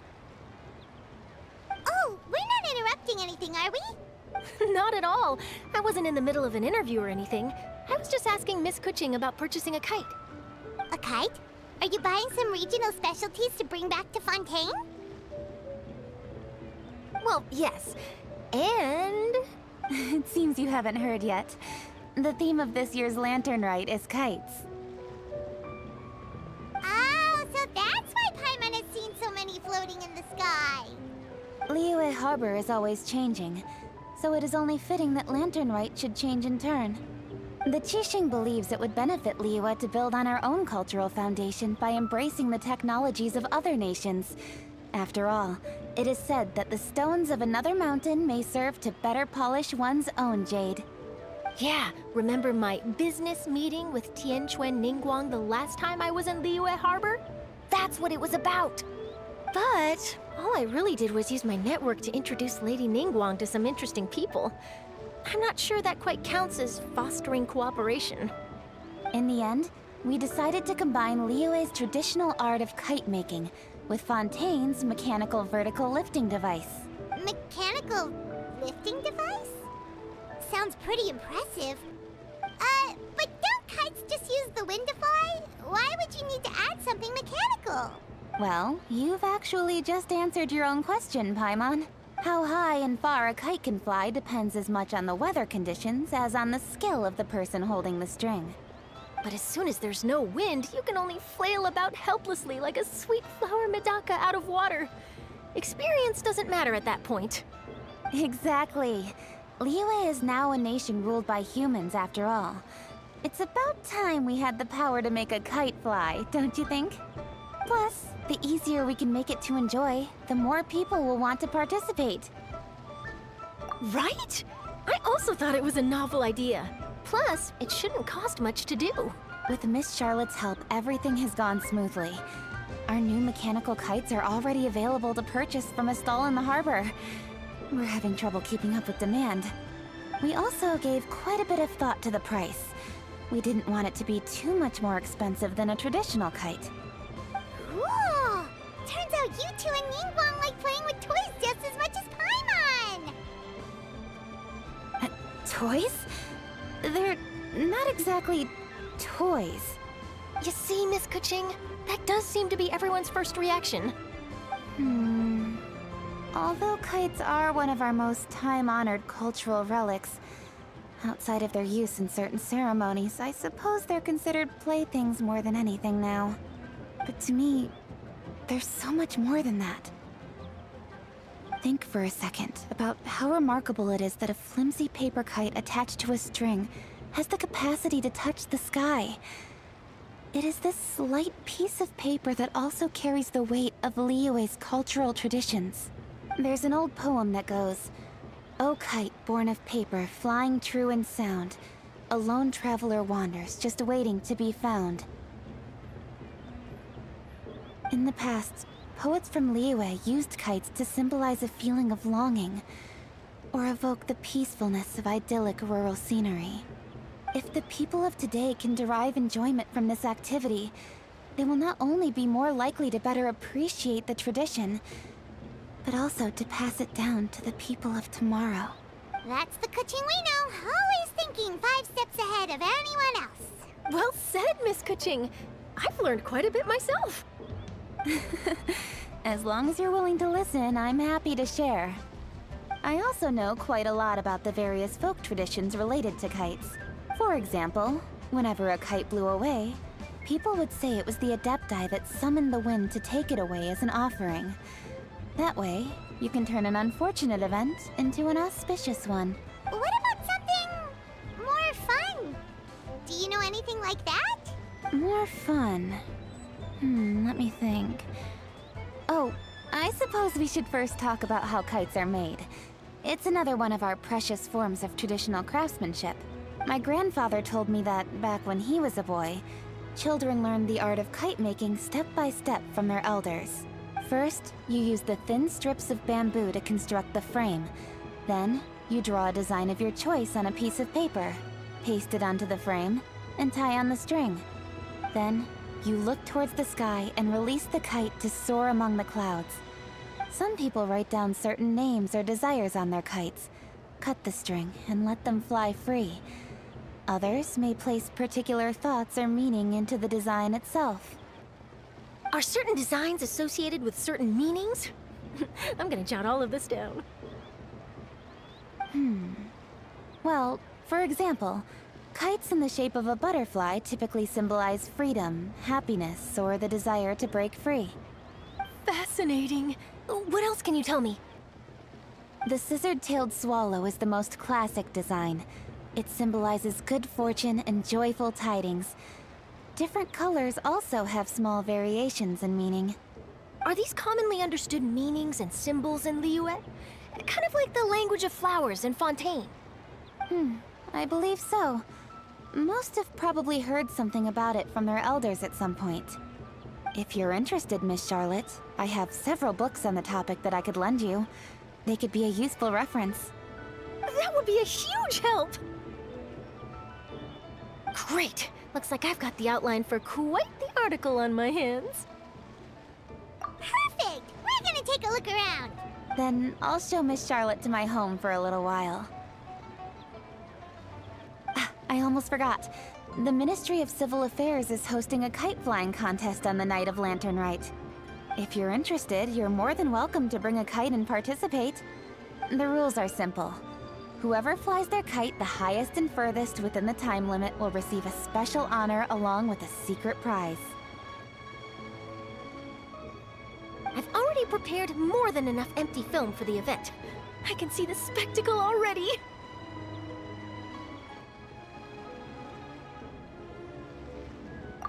Maybe tone it down a bit, Traveler. What if we don't win? It's better to keep a low profile until the competition starts. Then we'll give them a show they never saw coming. Oh, that secret prize is ours. Then I'll look forward to seeing your performance. You bet! See you then!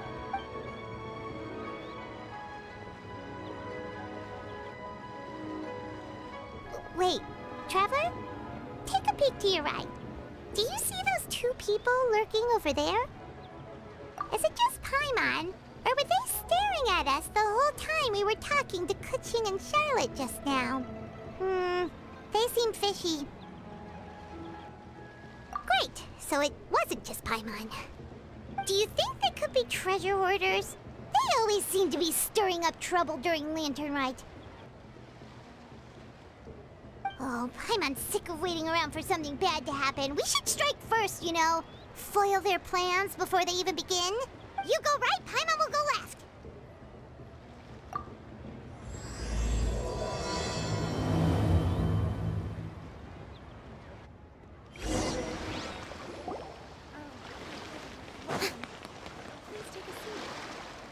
Oh. It is with such an air of urgency that you appear before us. Your comportment suggests you believe us to have committed some heinous crime. Perhaps you could enlighten us as to your intentions. Whoa, where did fuddy-duddy come from? You should be the one doing the enlightening, buddy. Don't think we didn't notice you eavesdropping. One look and we could tell you were up to no good. Tell us everything, starting with your name. One bears no secrets before two such as yourselves. You stand in the presence of the mighty and illuminated Adeptus, Moon Carver. For the purpose of this foray into the mortal realm, however, you may address one as Hojong. You kidding? That deer's got his head stuck so far up in the clouds, there's no way he'd humble himself down here with the rest of us. You may want to hold your tongue, Paimon. Don't think that Paimon is gonna believe you just because you know her name. Let Paimon guess. You're supposed to be Mountain Shaper, right? Indeed. Mooncarver and myself have descended upon the mortal realm for a visit. The two of you may call me Jiahu. Huh. Looks like you did your research. But in our experience, the harder you try to lead us on, the more likely it is that we've got a big fish on our hands. We'll go straight to the Millilith and have you arrested for impersonating a Adepti. Preposterous! Utterly preposterous! Right. Tell us something that only an Adeptus would know. And it better not be some common knowledge that any person on the street could tell you. During the last Lantern Rite, we gathered at Mount Hulao with Rex Lapis and made use of Cloud Retainer's supreme cuisine machine to prepare bamboo shoot soup. Perhaps you have some recollection? The flavor of that soup was more than enough to whet one's appetite. As such, Cloud Retainer assented to my use of the device beyond that singular occasion, providing other recipes to boot. Since then, one has dabbled in the pleasures of the culinary arts whenever time allows. Dabbled? Upon one's last sojourn to your mountain, did you not immediately attempt to hide the device behind a chunk of amber as soon as one's presence was known? Did one not speak up on your behalf but a moment ago? This is how you choose to repay that kindness? One is simply trying to emphasize the veracity of our claim. That does not mean you should reveal personal matters so readily. They might think one bears no difference from Cloud Retainer. Forget it. One does not have the breath to waste on such petty trifles. That might have been more detail than we needed. Seems like you two are the real deal, and Paimon sorry for suspecting you. But, for beings as forgiving as yourselves, this is just water under the bridge, right? You indeed have an agile mind. Cloud Retainer was not mistaken in her high estimation of you. Paimon's still curious about something. It's just... Paimon can understand why Mountain Shaper is here, but why did you decide to come to the city, Mooncarver? It's not really your thing, is it? It is but an inevitable eventuality. Long have the mountains remained strangely idle since Cloud Retainer's move to Liyue Harbor. With Lantern Rite near at hand, one would expect Cloud Retainer to provide us with an account of the festivities in advance. Yet to this day, she has failed to appear. Cloud Retainer is hardly the forgetful sort. One must never rest idle in the face of that which demands action. And since our acquaintances dwell in Liyue Harbor, we had to travel here in human form to avail ourselves of their aid. Cloud Retainers in this case.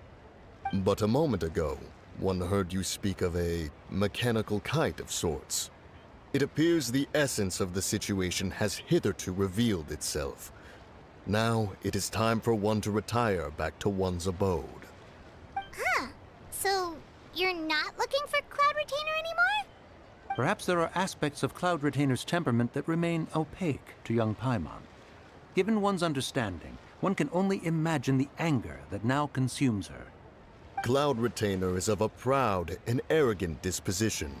She holds the belief that her skill in mechanics surpasses that of all others. One can be quite certain it is hardly with an open mind that she regards the arrival of this new technology. One surmises that she has shut herself away, refused all company, and buried herself in the study of her own creations. To call on her would only invite her rebuke. However, if you do happen to cross paths with her over the next few days, do pass along one's regards. Sure, leave it to us. Have a safe trip back, enjoy the scenery, and happy Lantern Rite! Thank you for your kind words. We shall now depart. We got all worked up for nothing, huh? All that trouble and it turned out to be people we knew all along. Well, it's still pretty early. Let's head over and check out the kite stalls. Paimon wants to see what kinds of kites we can buy to use in the competition.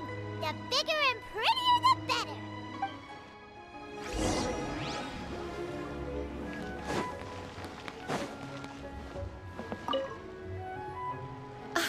Welcome!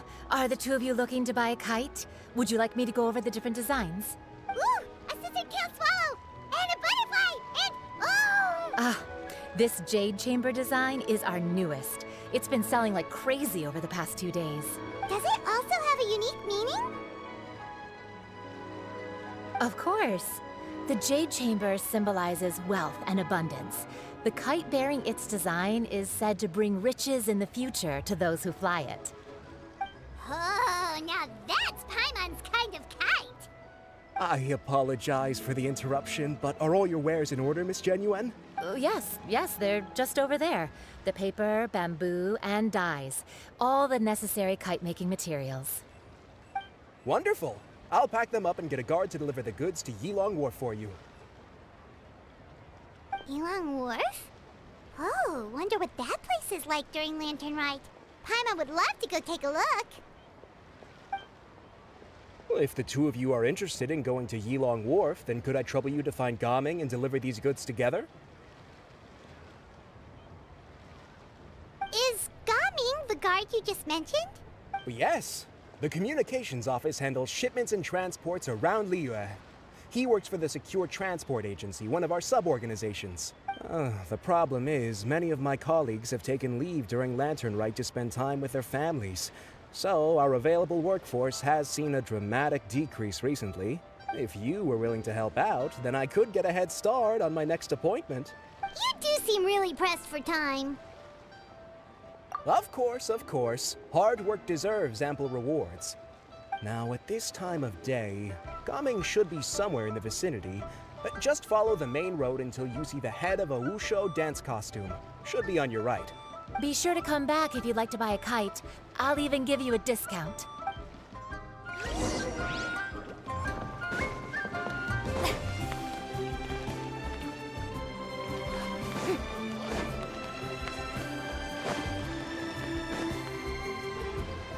Wait, I thought we had an agreement. Loser buys dim sum tomorrow? Look at you. Scowl like that for much longer and your face might stay that way. Hey now, don't be upset. How about this? You extend the invitation, and I'll pay. No way, Gaming. You're always the one picking up the tab. I'm not trying to be a sore loser. I just didn't expect you to come from behind to win like that. That was nothing. All in a day's work, friend. Perfect, Gaming is here. Sorry to interrupt, Gaming. We just spoke to a guy from the communications office who needs you to deliver some goods to Yilong Wharf. Oh, that must have been Longzhou. Looks like I've got work. Gotta go. Sure, go do your thing. Let's have a rematch when you get back. I won't let you win so easily next time. Alrighty, you can hand the goods over to me. Must have been heavy hauling them all this way. Let me take them off your hands. It wasn't that bad. It's just some kite-making materials. Plus, we didn't have to walk very far. Kite-making materials. I see. I'm glad it wasn't too much trouble, Paimon. Still, I owe you one. Ah, and you must be the traveler. It's nice to meet you. Thanks for your help. Huh? You know us? There probably aren't many in Liyue who don't. I've heard quite a bit about you two. You're quite well known around these parts. Oh, and please excuse Longzhou if he forgot to thank you. Take my thanks in his place. He's a good guy. He's just been super busy lately, running around from place to place. Don't be too hard on him, yeah? So, you here for Lantern Rite? Yep. It's always so lively this time of year. We were actually hoping we could tag along to Yilong Wharf and have a look around. Perfect. We'll go together then. I'm good with directions, so just follow me. Trust me, I know my way around. We can exchange stories, tell jokes, or just chat along the way. Oh, and there are a couple of good places to eat along our route. We can stop and grab a bite when it's time. The ingredients are fresh, the portions are generous, and the prices won't break the bank. You can order anything, and I promise, you won't be disappointed. Order anything? Hey, did you really have to call Paimon out like that in front of our new friend? Don't worry, I understand. I joke around like that with my friends, too. It just shows how close you are. Do you need to pack anything up before we hit the road? I can wait. Nope, our things are always packed and ready. We're pretty much travel experts at this point. Oh, that's right. Then let's get going. If we run into any trouble, you can count on me to protect you. I am a guard, after all.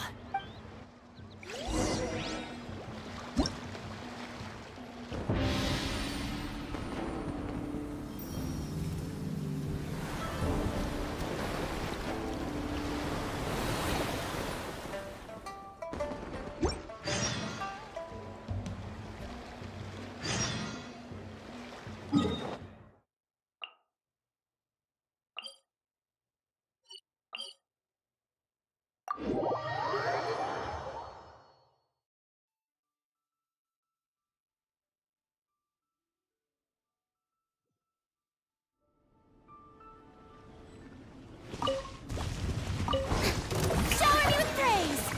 Judgment! Yeah! Yeah! Ah!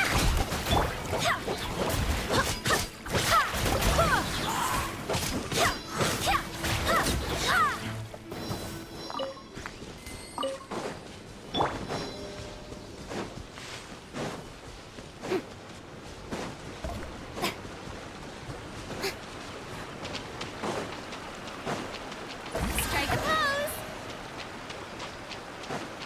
Yep.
Oh, you're back!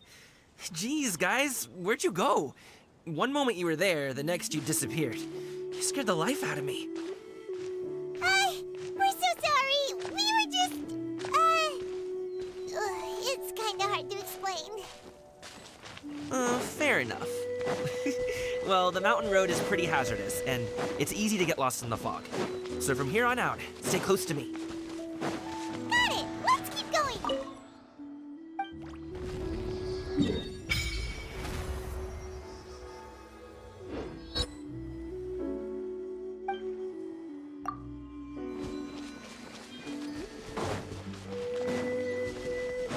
Oh, the docks are just a bit further. One step at a time. Hang in there.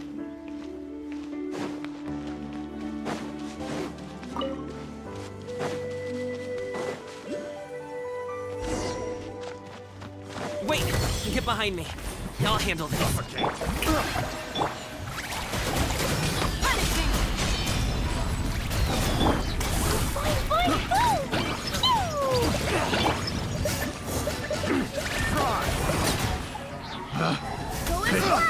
The wrong test subject. Damn it. That like a Time to shine! Shimmer! freeze! Barbados! Ice my hammer.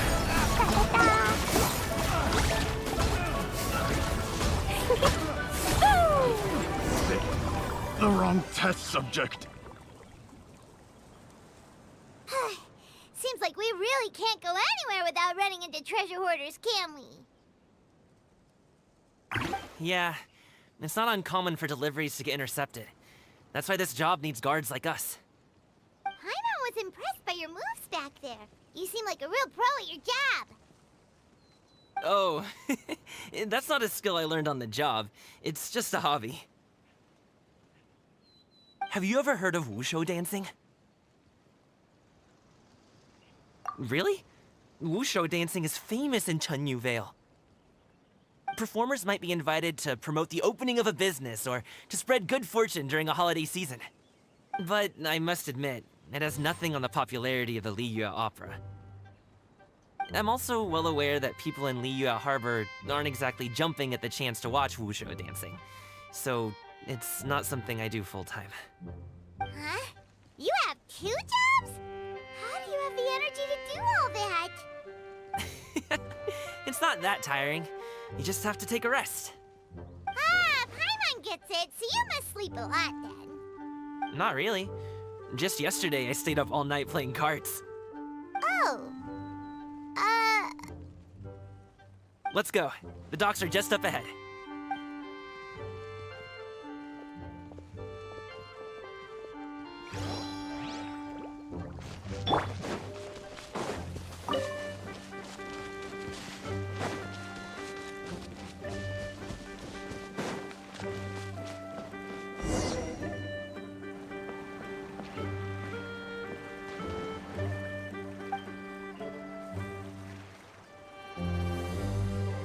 Finally, we can rest. Ooh, Paimon's shoulders are so stiff. And her stomach so empty. Sorry. Did I push the pace a bit too much? I mean, you were the ones who said you were travel experts. Liyue is just too hilly. Floating up and down so much. Where's Paimon out? Oh, Paimon was finally satisfied and now her poor stomach's empty again. Aw, would you like some winter melon cake? I have some on me that I bought from a store. Yes, Paimon will take all you got. You might want to pace yourself there, or you'll be too full to eat a proper meal later. Paimon never gets too full. Just like you apparently never get tired, no matter how far you walk or how many jobs you work.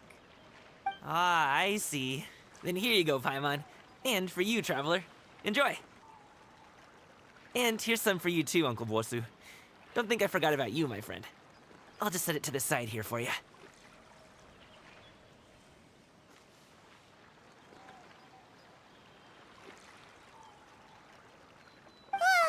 That hit the spot. Paimon thought she was going to starve to death for a minute there. That close of a call, huh? I've been eating winter melon cake ever since I was a kid. You can buy them from all sorts of places. whether it's a small vendor on the side of the road or a big restaurant in the city. But each place produces cakes with a slightly different flavor. If you like these ones, I can give you the address of the shop I bought them from. I'll just have to check when we get back. Oh, all my jabbering must be making it difficult for you to enjoy the scenery in peace, huh? Don't be afraid to tell me to zip it for a little while, okay? Really, I won't be offended. It's okay. Paimon is kind of enjoying listening to your chitter-chatter.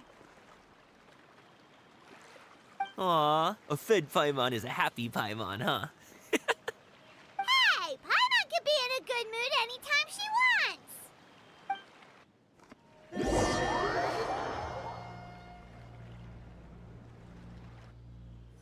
Need some fresh bamboo for this.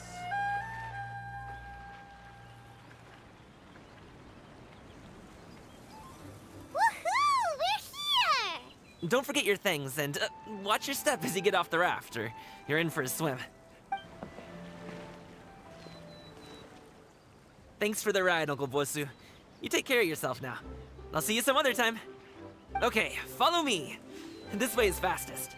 We'll have to take the elevator up to the secure transport agency.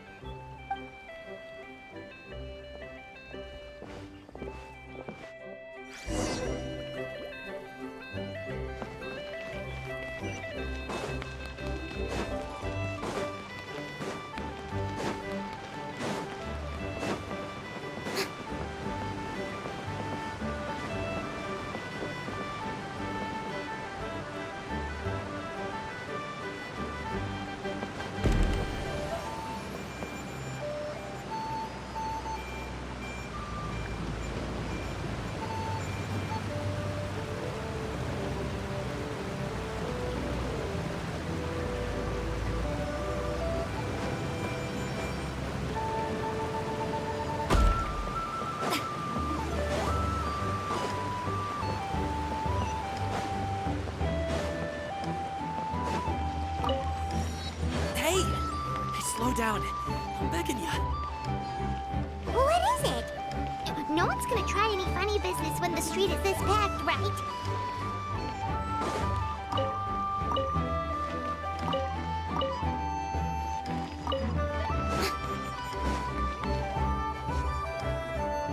Oh, well... how should I put it? Come on, spit it out! Do you see that group of people over there? Those are my relatives. Wow, you sure have a big family. Once they start buying things, they won't stop perusing till it gets dark. This is bad. They're your family, not your arch enemies. What's there to be afraid of? Unless... Oh, did you do something horrible to them? No, it's not that. I'm just not that good at dealing with my family. It would be best if we could steer clear of them. I'll explain more when we have the chance, but right now, we've got a job to do.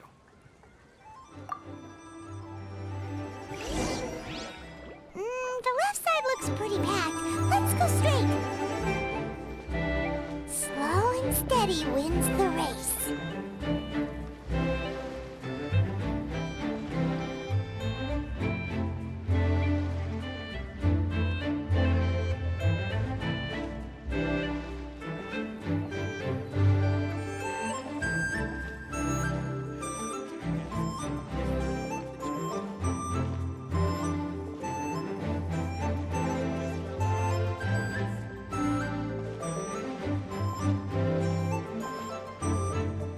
Let's wait here for a second. Maybe my aunt will leave.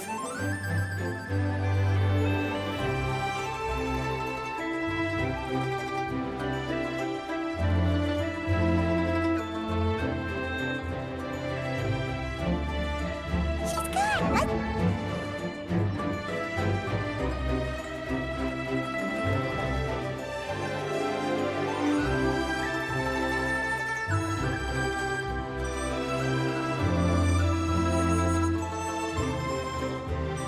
Turn left. Run! To the right, and... Only with solid practical training can you unleash real punches. Wow, you guys are good. I'm impressed. That was nothing. It was a piece of cake. Oh, winter melon cake to be exact. You really liked it, huh? Ooh, you know what? I'll buy you a whole bunch and pile them so high you can swim in them. As long as you don't wind up drowning, Paimon. Hey, Uncle Jirgwe. These are my friends, the Traveler and Paimon. They came to deliver some goods with me. So, I guess I'll go ahead and take these over to Uncle Yongzan then? Yes. Thanks for your hard work. I should thank you both for your trouble as well. Please take a seat and rest for a bit. I'll prepare some tea. No need. We'll be off soon anyway. Hey, we're already here, aren't we? No harm in taking a load off for a bit. Plus, I know the Secure Transport Agency has some great Songhua tea stashed around here somewhere. I promise you, one sip and you'll be hooked. Anyway, you just sit down and relax, Uncle Jirgwe. Who would I be if I just sat here and let you go through all this trouble? Leave this to me. I have to be up and about to drop these goods off anyway. What's a little extra time on my feet? Oh, you aren't too picky, right, Traveler? I know Paimon prefers things on the sweeter side, so I won't steep the tea too long. And I'll add some dim sum pastries on the side. Aw, you noticed what Paimon likes? How long have you two known Gaming? Oh, not long at all. We just kind of tagged along on his trip to Yulong Wharf. He's just a super welcoming guy. We became friends. You know, just like that. That's just how he is. He's the attentive sort. Really knows how to look after his own. A while ago, one of our guards had to take off work. Said his joints were hurting due to the rain. Gaming personally went all the way to Boo Boo Pharmacy to get some medicine for him from Dr. Baiju, then traveled through the night to deliver it back to him. That young man has such a good head on his shoulders. How can anyone not love him? I mean, there is his dad, but, well, ask anyone else. Uncle Yongzan says he doesn't have the personnel to spare for this delivery right now. So what do you think, Uncle Jirgwe? Should I go ahead and deliver it instead? It feels like we've troubled you enough already. It's kite-making materials, though. Could be for a kid. I'm sure the sender wants it delivered before Lantern Rite. Oh, by the way, here, have some tea. All right, then. Deliver it if you want to. Ooh, are you free in 2 days? How about we grab some dim sum from Shinya Kiosk? My treat, and don't even think about trying to pay. Whoa, that's way too generous of you. Don't mention it. Just think of this as a thank you for all your help. Besides, the thing between me and my family, it's a long story. It might take some time to tell. Sounds good. Paimon never says no to free food. All right, then I'm off. See you in 2 days. Oh, and Paimon, make sure not to eat too much before then. Don't say I didn't warn you. Is he underestimating Paimon? She's just gonna have to show him how much she can really eat. Anyway, is Gaming's family situation really that complicated? He has such a happy-go-lucky personality. Plus, he's an enthusiastic and diligent worker. It's hard to imagine a guy like that being troubled by much. How should I put it? Since he already plans to tell you himself, you don't need an old man like me to add my 2 cents. You seem to be around the same age, so you might have a lot in common. Perhaps you could help him talk things through. Consider it a favor to me. If you have the time, maybe you can make a little flag for us to wave about. It can say, "We provide aid in spades." Couldn't hurt to advertise our services, right? Well, I can certainly arrange that. Is there anything else you wanted to say? Wait, seriously? Paimon was just joking. But if you're going to get us something, she'd much rather have wintermelon cake instead. Seems like Gaming really has rubbed off on you. Would you like some more tea? I think there's some left. No thanks. We came all this way and still haven't gotten a chance to look around the wharf. We should see the kinds of kites they got. Maybe they'll have ones you can't find in Liyue Harbor. All right, then. Please do let me know if you'd like more tea. You're welcome to stay as long as you like.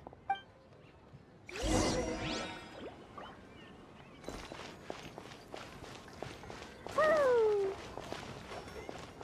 La la la. Woo!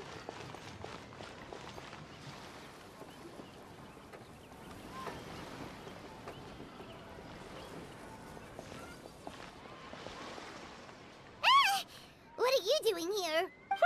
the way you speak, one might have presumed you were displeased to be in one's presence. Take note, Paimon. You could learn a thing or two about how to respect your elders. Ugh, starting on the elder stuff already, huh? Shouldn't you be back in your cave tinkering away at some kite-related thingamabob or something? What brings you out here? And what's with that huge box next to you? Ah! Paimon gets it. You're here to do some shopping, aren't you? And what of it? The Qixing's decision to integrate Fontanian technology into said kite-flying competition is of no consequence to oneself. Did you expect one to willfully compete against the whimsical trends of worldly sentiment? Or perhaps even fall to petty sulking over such? It's not that we think those things exactly. That's just what Mountain Shaper and Mooncarver told us. Or Tia something and Ho... Paimon can't be bothered to remember what their aliases were called. Anyway, they went to Liyue Harbor to look for you. They even asked us to pass along their regards if we ran into you. Oh, huh. Tianyin? Huh. It appears time has quite flown since one's arrival in Liyue Harbor. How could one have forgotten about those two old fossils? One shall have to bring them back some divine herbs to atone for this slight. Nay, given that one has ventured all this way to Yilong Wharf, tea would be more advisable. A great thought has illuminated one's mind once again. One is reminded that certain purchases have yet to be made. Perhaps you two could wait here whilst one performs this task. It'll be but a moment.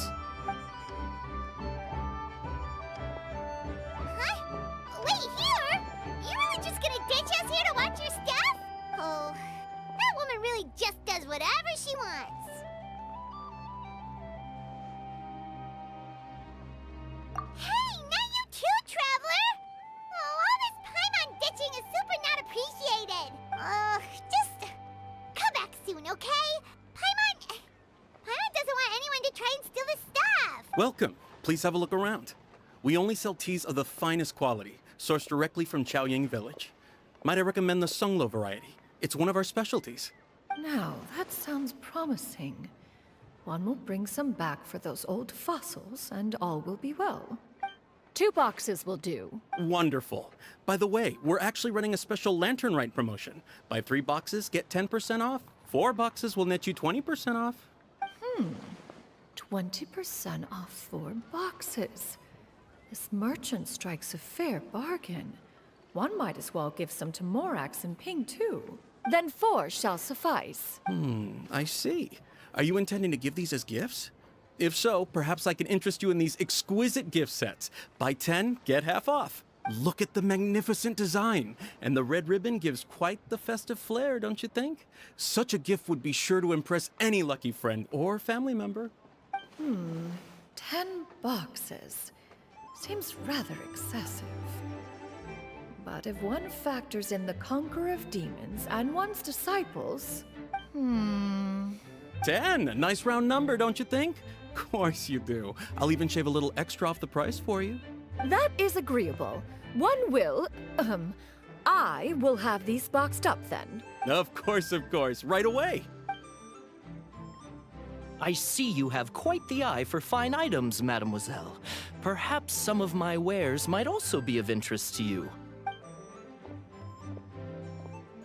I'm a toy merchant from Fontaine. You'll get nothing but the finest and most intricate clockwork toys Mora can buy here, each one sure to be a source of endless amusement.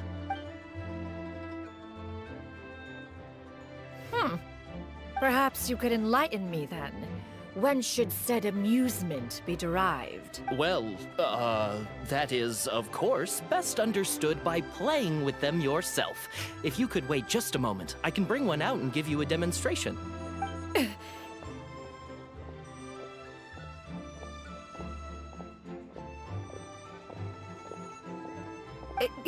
There is no need for that. Mademoiselle. Give me your newest and finest model, and be sure to package it securely. Ah, of course. Here you go.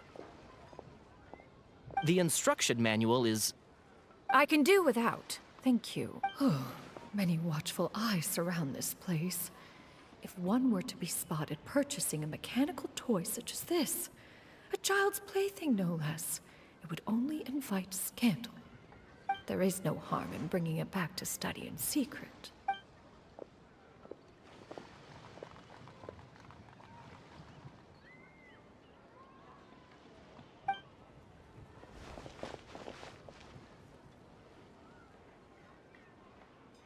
Oh, Xianyun, did your shopping go smoothly?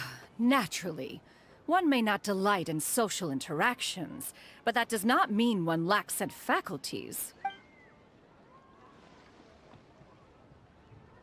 And you two? Are you not here to purchase things? We just haven't had time yet. It doesn't look like there are any kite stalls around Elong Wharf. But it does look like there are lots of goods from Fontaine.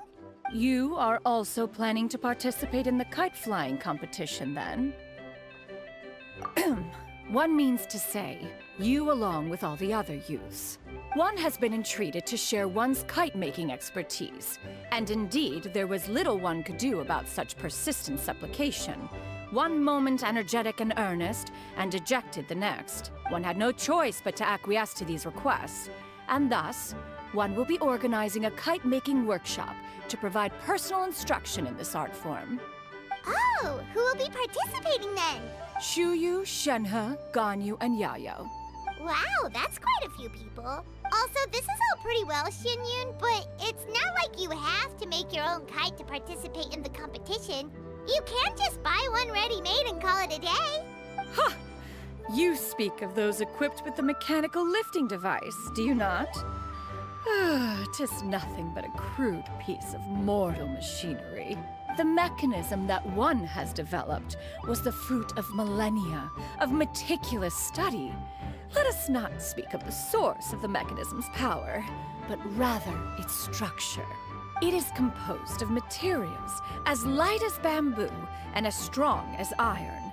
This composition grants it the lightness of weight to ascend into the sky and the durability to follow the wind for many a mile. It is built with a series of intersecting rods that... Never mind. It is unlikely the two of you will understand, even should one expend the effort to explain. One is better off saving one's breath. It sure seems like you want to talk about it, though. So, will you be attending the workshop or not? Huh? Wait, you've been trying to invite us this entire time? All right then. No need to prepare the materials in any case. One has it all sorted. Arrive at Mount Outsong in 2 days. I shall be expecting you around midday. Are you leaving? Don't you want a guard to help you with that big box of yours? Surely you jest. One goes as one pleases. For what reason would one need to rely on another?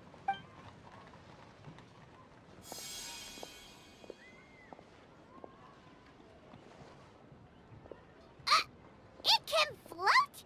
What kind of invention is that? One calls it the floating toting device. Huh. She seems pretty proud of that one. Look at her walk down the street. She seems so confident, but everyone around her is looking at her all funny. Paimon wonders... never mind. But anyway, that box of hers seems to be full of those mechanical lifty thingamabobs. Not that Paimon was peeking or anything. She just, got a bit unsteady for a second and accidentally brushed the embroidery on top. And wouldn't you know it, all the stuff inside almost came bursting out. Paimon even went out of her way to keep it all together. All Paimon say is that Xianyun sure does try hard to save face. What did she call it again? A crude piece of mortal machinery? Paimon bet she just can't wait to take it apart and see how it's made. Totally. We should probably act like we didn't see anything, though. You know, in consideration of her feelings and all. After all, that is the propriety with which one should comport oneself. When it comes to an elder, right?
Astra Abyssosk. Thank you for Ad Astra Abyssosk.